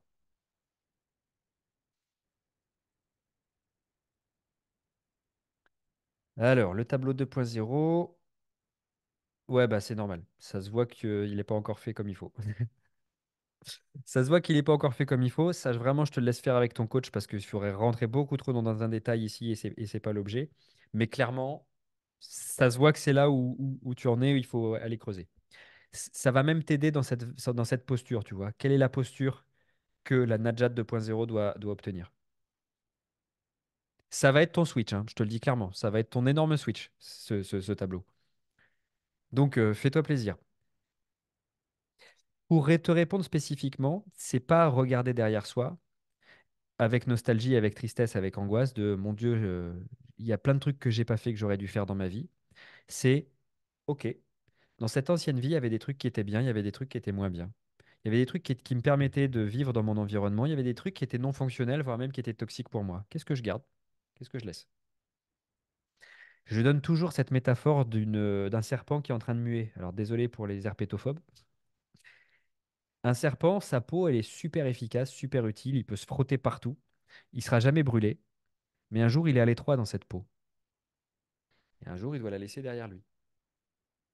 Et Il a à peu près une semaine, c'est un peu moins que ça, mais je te donne l'exemple. Il a à peu près une semaine pour que sa nouvelle peau, celle qui était en dessous, soit suffisamment solide pour pouvoir de nouveau se frotter aux pierres, aux cailloux, au gravier. C'est la phase de transition entre la 1.0 et la 2.0. Je sais que ça va te parler. Alors, et tu continues là-dessus, c'est super. Le dress code, ça, j'en ai pas parlé, mais pareil, ça fait partie des petites astuces psychologiques que je peux vous donner. Mon dress code est aussi. Alors, on dit que l'habit fait pas le moine, mes couilles. Pardon, je devrais pas dire de gros mots comme ça, mais c'est pas vrai. L'habit fait le moine, en fait. Vraiment, l'habit fait le moine. Il y a des vêtements dans lesquels vous vous sentez surtout super bien. Et des vêtements dans lesquels vous avez une posture de confiance en vous. C'est très compliqué pour moi d'avoir confiance en moi quand je suis en tongs. Non, c'est pas vrai. Globalement, j'ai assez confiance en moi, mais quand je suis en tongs. Mais ce que je veux dire par là, c'est quand je mets une chemise, je sais que de fait, je suis au boulot, je suis sérieux. Quand je mets un costume, je sais que ça va me donner encore plus de constance pour affronter parfois des cerveaux qui sont un peu récalcitrants. Ce qui est intéressant, c'est que pareil, il y a une étude qui a été faite qui vous montre que votre dress code influence votre mindset. Il y a notamment une étude assez marrante qui montre que le noir est une couleur qui vous donne confiance en vous. Donc, possiblement adapter mon dress code à la personne que j'ai envie de devenir. Je peux te jurer que moi, ça fait très longtemps que je mets des costumes. Ça fait très longtemps que je m'habille, on va dire, plutôt classique. Et que quand j'avais 20 ans et que je commençais à mettre ça, ou quand j'étais lycéen et que je commençais à mettre ça et que tout le monde se foutait de ma gueule, c'est leur problème en fait. Moi, ça va. Si je m'autorise à être vraiment moi, je m'autorise aussi à mettre ce costume qui me va bien, à mettre cette robe qui me va bien si j'ai envie de mettre ceci et mettre cela. Maintenant, il y a des codes. Dans le travail, il y a des codes. Il y a encore des boîtes où il y a des codes. Est-ce que je suis suffisamment leader pour pouvoir péter ces codes? Ou est-ce que je suis pas suffisamment leader, je peux m'adapter au code et garder un petit élément qui me ressemble à moi? Un petit élément de fantaisie qui est vraiment moi. Attends, je regarde, c'était vraiment ça sa question de dress code. Oui, c'est ça. Moi, je pense que à partir du moment où tu incarnes ce leadership, dans ce que, enfin, je suis persuadé d'un truc. Je sais, enfin, je vais essayer de ne pas m'envoyer de fleurs. C'est pas possible, j'y arrive pas, j'ai un melon trop gros. Mais je suis persuadé que je peux avoir le même charisme si je vous fais cette présentation en Marcel et en Tong. Mais ce qui va se passer, c'est que votre préconception se dira, ce mec-là est un guignol. En tout cas, dans les tout débuts, avant que je rassure votre cerveau inconscient qui se dit, ok, c'est pas les codes d'un mec machin, avant de vous rassurer comme ça, je devrais passer par mon langage. Parce que dans la tête des autres, il y a ce besoin. Maintenant, regarde, je suis en chemise et tatouage apparent. Et c'est ok, c'est moi en fait. Et je dis des gros mots. Et c'est ok, c'est moi en fait. Donc, le bilan de ça, c'est si j'ai les autres sur du long terme, si j'ai baissé leurs barrières inconscientes qui disent, ok, on s'attend à ce qu'un coach soit habillé comme ça, ben là, je peux faire ce que je veux, ce que je veux parce que en moi, j'ai cette énergie que je peux transmettre aux autres. Si déjà de base en moi, j'ai pas cette énergie, je vais prendre tout de suite les codes vestimentaires qui vont me monter en énergie. Si en moi, j'ai pas cette énergie, encore plus je m'habille en Marcel, là, c'est fini, vous m'écoutez plus. OK? Et enfin, tu me demandes sur le juridique si on fera une plénière dédiée au juridique dans les semaines à venir. Alors, si je l'ai promis, je vais le faire. Je ne sais pas si je l'ai promis. Je l'ai promis. En tout cas, ce qui est sûr, c'est que j'ai dit que j'allais interviewer ma copine qui est avocate en droit social, parce que ça, je pense que ça vous ferait kiffer aussi, de savoir un petit peu ce que vous pouvez faire ou ce que vous ne pouvez pas faire avec votre employeur quand il vous casse les pieds. Et ça, j'en ferai un podcast, évidemment. Et puis pour les gens qui sont chez nous, peut-être je vous mettrai en contact avec elle, avec des accès privilégiés. Voilà, on n'a plus de questions. Et j'ai réussi à me concentrer. On est bien. Je regarde s'il y en a deux, trois dans le chat pendant ce temps-là. On a encore 15-20 minutes, hein, on est bien.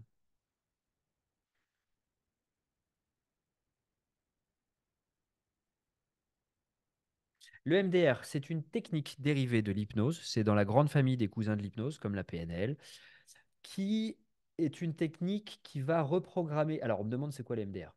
C'est une technique qui est basée sur le mouvement des yeux, qui va permettre de déprogrammer un épisode traumatisant de notre vie, où on va mettre une personne dans un état de transe. N'ayez pas peur, c'est pas les trucs qui se promènent au bois de Boulogne. C'est un état où votre cerveau va être un peu plus suggestible.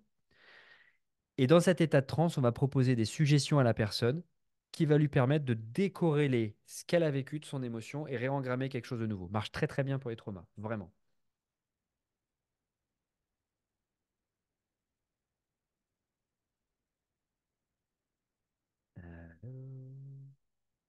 Posez tout, à peu près. Alors, je regarde. Question sur une recueil de punchline. Je l'ai pas, mais c'est une idée qui peut être pas mal, effectivement. Recueil de punchline, des choses qu'on pourrait dire aux gens. Pourquoi je suis pas un gros fan de pourquoi je suis pas un gros fan de faire ça dans le Quick Change, un recueil de punchline? Parce que je veux pas, encore une fois, que les gens deviennent dépendants de moi. Je veux que vous trouviez votre propre style. La punchline ne sera jamais aussi bien assumée que si elle parle de vous. Si moi je vous envoie une punchline parce que c'est moi, ça va soit vous faire marrer, soit vous recadrer. Si j'emploie la punchline de quelqu'un, je la travestis un petit peu, l'effet sera moindre chez vous. Donc, en revanche, ce qui peut être sympa, tiens, toi, je vais te donner un travail pour toi, Najat. Tu vas regarder justement la gestion des personnes toxiques sur la plateforme et tu vas nous faire 10 punchlines que tu pourrais envoyer à 10 personnes de ton entourage que tu connais. Voilà. Et tu échangeras ça avec moi et ta coach et je me ferai un plaisir de te lire. Comme ça sera ton propre vocabulaire à toi avec lequel tu seras à l'aise de pouvoir t'exprimer. Yes. Est-ce qu'on se lance dans une formation pour se sentir plus sûr de soi pour redémarrer? Est-ce que ça aide? Dans une formation professionnalisante, tu voulais dire, j'imagine que c'est Gwen qui se cache derrière user. Si tu peux préciser ta question, ça me plairait beaucoup. Kelly qui me demande comment se passe l'avancement de ton livre. Je dirais écoute, pour l'instant, j'en ai pas foutu une ramée. J'ai j'ai découvert un truc, moi, vraiment, j'ai profité un petit peu, je vous parle 2 minutes de ma life, mais j'ai profité de ma période de Noël, là, pour faire un peu le point, depuis le début de ma vie d'entrepreneur, sur quand je dis vie d'entrepreneur, j'inclus vétérinaire aussi dedans, parce que j'avais ma boîte. Sur ce qui me drive, ce qui me motive, ce qui me met en énergie. Ce qui fait que un vendredi à 8 heures du soir, j'ai toujours la grosse patate. Et pendant longtemps, je pensais que, tu vois, je voulais monter des entreprises pour la transmettre un jour à ma fille, pour que si ma fille, je pensais que c'était ce qui avait le plus important, que si ma fille, ah bah, je sais pas, l'école c'est pas pour elle, puis elle se reprend de la boîte et puis ça irait bien pour elle. Mais je sentais qu'il y avait un truc, ouais, ça fait bien de le dire, mais c'est pas super connecté à moi, c'est pas super aligné en fait. Alors pendant longtemps, j'ai mis ça en ligne de mire en me disant, ouais, c'est ma valeur principale et c'est ça et c'est cool. Et pendant la période de Noël, je me suis posé et j'ai vraiment réfléchi en gros à qu'est-ce qui me mettait tout le temps en énergie depuis que je suis tout petit. Probablement de par mon histoire personnelle, ce qui me met en énergie, moi, c'est d'aider les autres. D'aider les autres à se libérer du joug de leur mental et d'avoir une vie qui leur ressemble, quoi, vraiment, sans limite. Qu'ils soient capables de dire, voilà, moi je suis comme ça. Si t'aimes, c'est bien. Si t'aimes pas, c'est bien. Je m'en fous, en fait. Moi je suis comme ça et ceux qui m'aimeront me suivront, vraiment. Je vais pas m'adapter, je vais pas me travestir. Le quick change, pour moi, c'est ma passion parce que on accompagne des centaines de personnes. Et aujourd'hui, les gens qui nous reviennent par des témoignages, putain, tu sais, c'est à l'époque des vœux, moi, ma boîte aux lettres, elle est saturée aujourd'hui de personnes qui me disent ouais, 3 ans après, je kiffe, j'ai retrouvé mon truc. Enfin, tu vois, moi, j'adore. Et j'avais une frustration, c'est de me dire, bah, il y a plein de gens qui derrière me disent, ouais, c'est cool Théo, super, mais j'aimerais bien me lancer dans l'entrepreneuriat, je sais pas comment on fait, etc., etc. Donc j'ai lancé un programme pour mentorer des gens qui veulent se lancer dans l'entrepreneuriat. C'est ce qui prend aujourd'hui pas mal de ma bande passante. Et pour l'instant, le livre, ça viendra un petit peu après ça. Mais parce que je me dis, c'est quelques personnes là que je vais accompagner à créer leur propre vie, avoir un métier qui a du sens, qu'ils ont créé par eux-mêmes, qui soit dépendant de personne à part d'eux-mêmes, ça fait super sens pour moi et c'est ce qui vraiment me surmotive. Ça ne veut pas dire que j'abandonne le quick change, loin de là, tu vois, au contraire, je suis encore plus présent même qu'avant parce que, enfin, que ce soit pour mes clients ou que les gens qui me suivent, enfin, c'est ouf. Tu vois, des gens qui ne font juste regarder le webinaire, qui viennent pas hein, chez nous, mais qui me disent, Tain, ton webinaire, il m'a déjà changé, bah c'est bon, je suis content. Je suis content. C'est pas ça qui paye ma Porsche, mais c'est pas grave, je suis content quand même.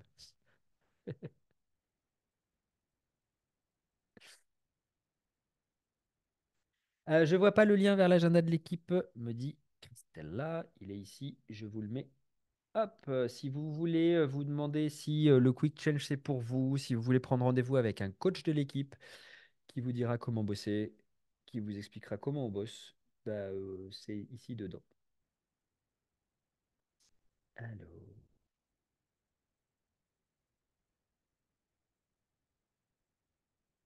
une demande s'il te plaît. Un partage d'expérience des coachés Quick Change qui ont repris le travail. Ma DRH m'a invité.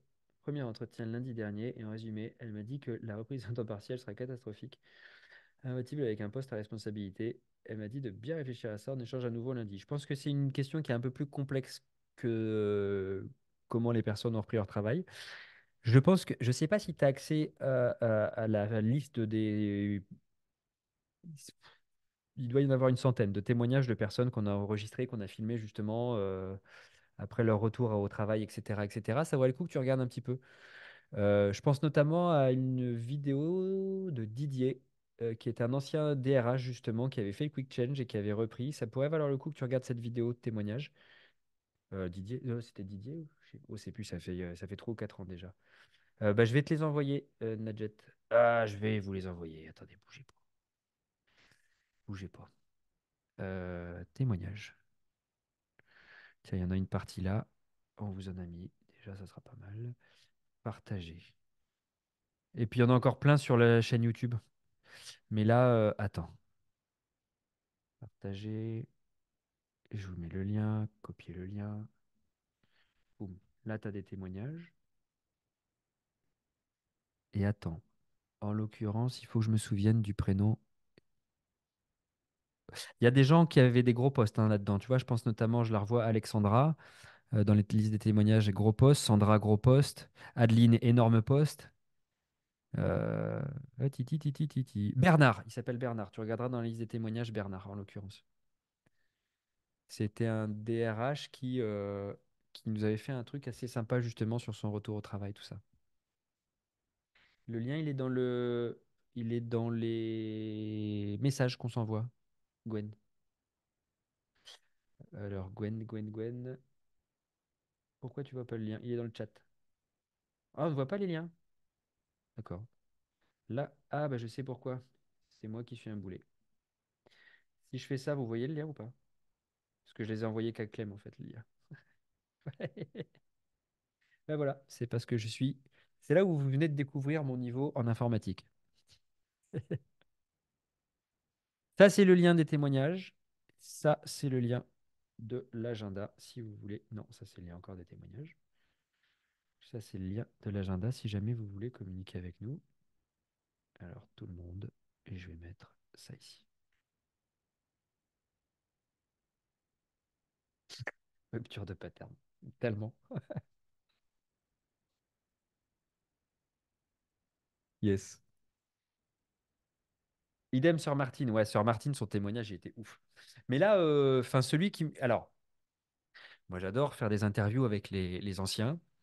Pareil, ça me met tout le temps en énergie. Je vous raconte un truc marrant. Il y a, je crois que c'était lundi soir ou mardi soir. Non, c'était lundi soir. Lundi soir, j'ai Sophie en témoignage et je suis au bout de ma life. J'ai fait 3 heures de sport dans la journée. Je me suis fait une insomnie la veille parce que j'ai deux, trois trucs qui me triggerent beaucoup en ce moment et je suis là en train de mouliner parce que j'ai besoin de mouliner la nuit, parce que j'ai besoin de travailler la nuit. Et c'est ok, c'est cool. Je sais que ça va pas durer, je sais que ça va pas durer longtemps. Au contraire, ça me fait avancer.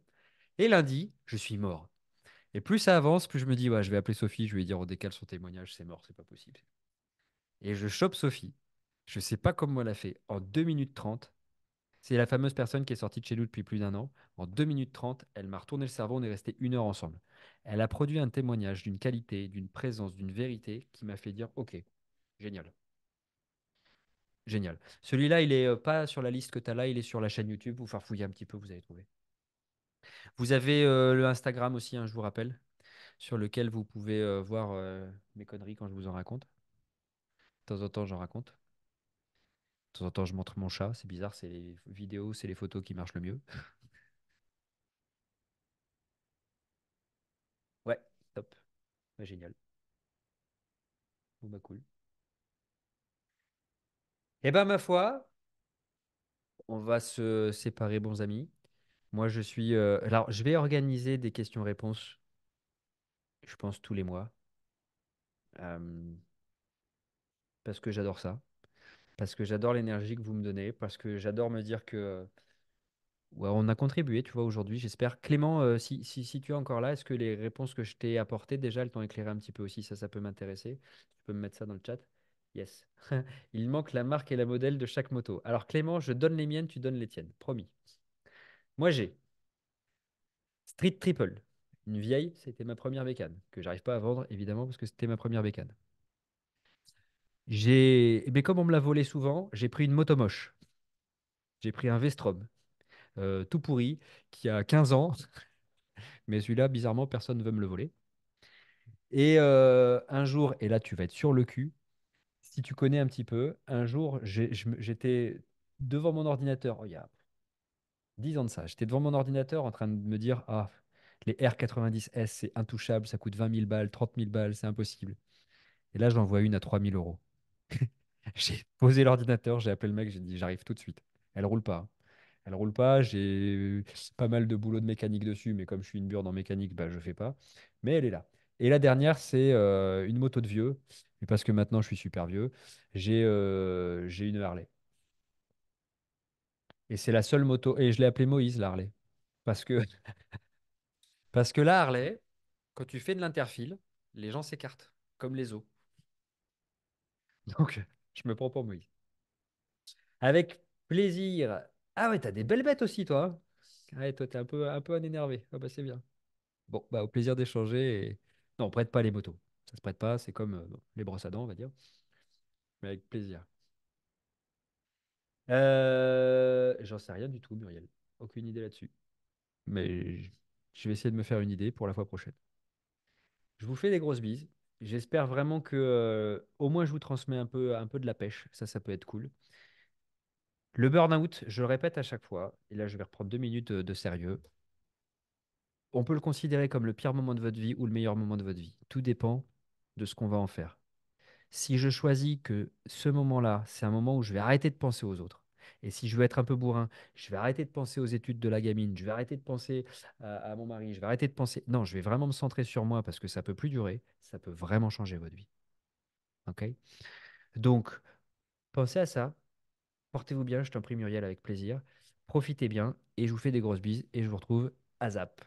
Yes! Égoïsme salutaire. À bientôt. Ciao, ciao.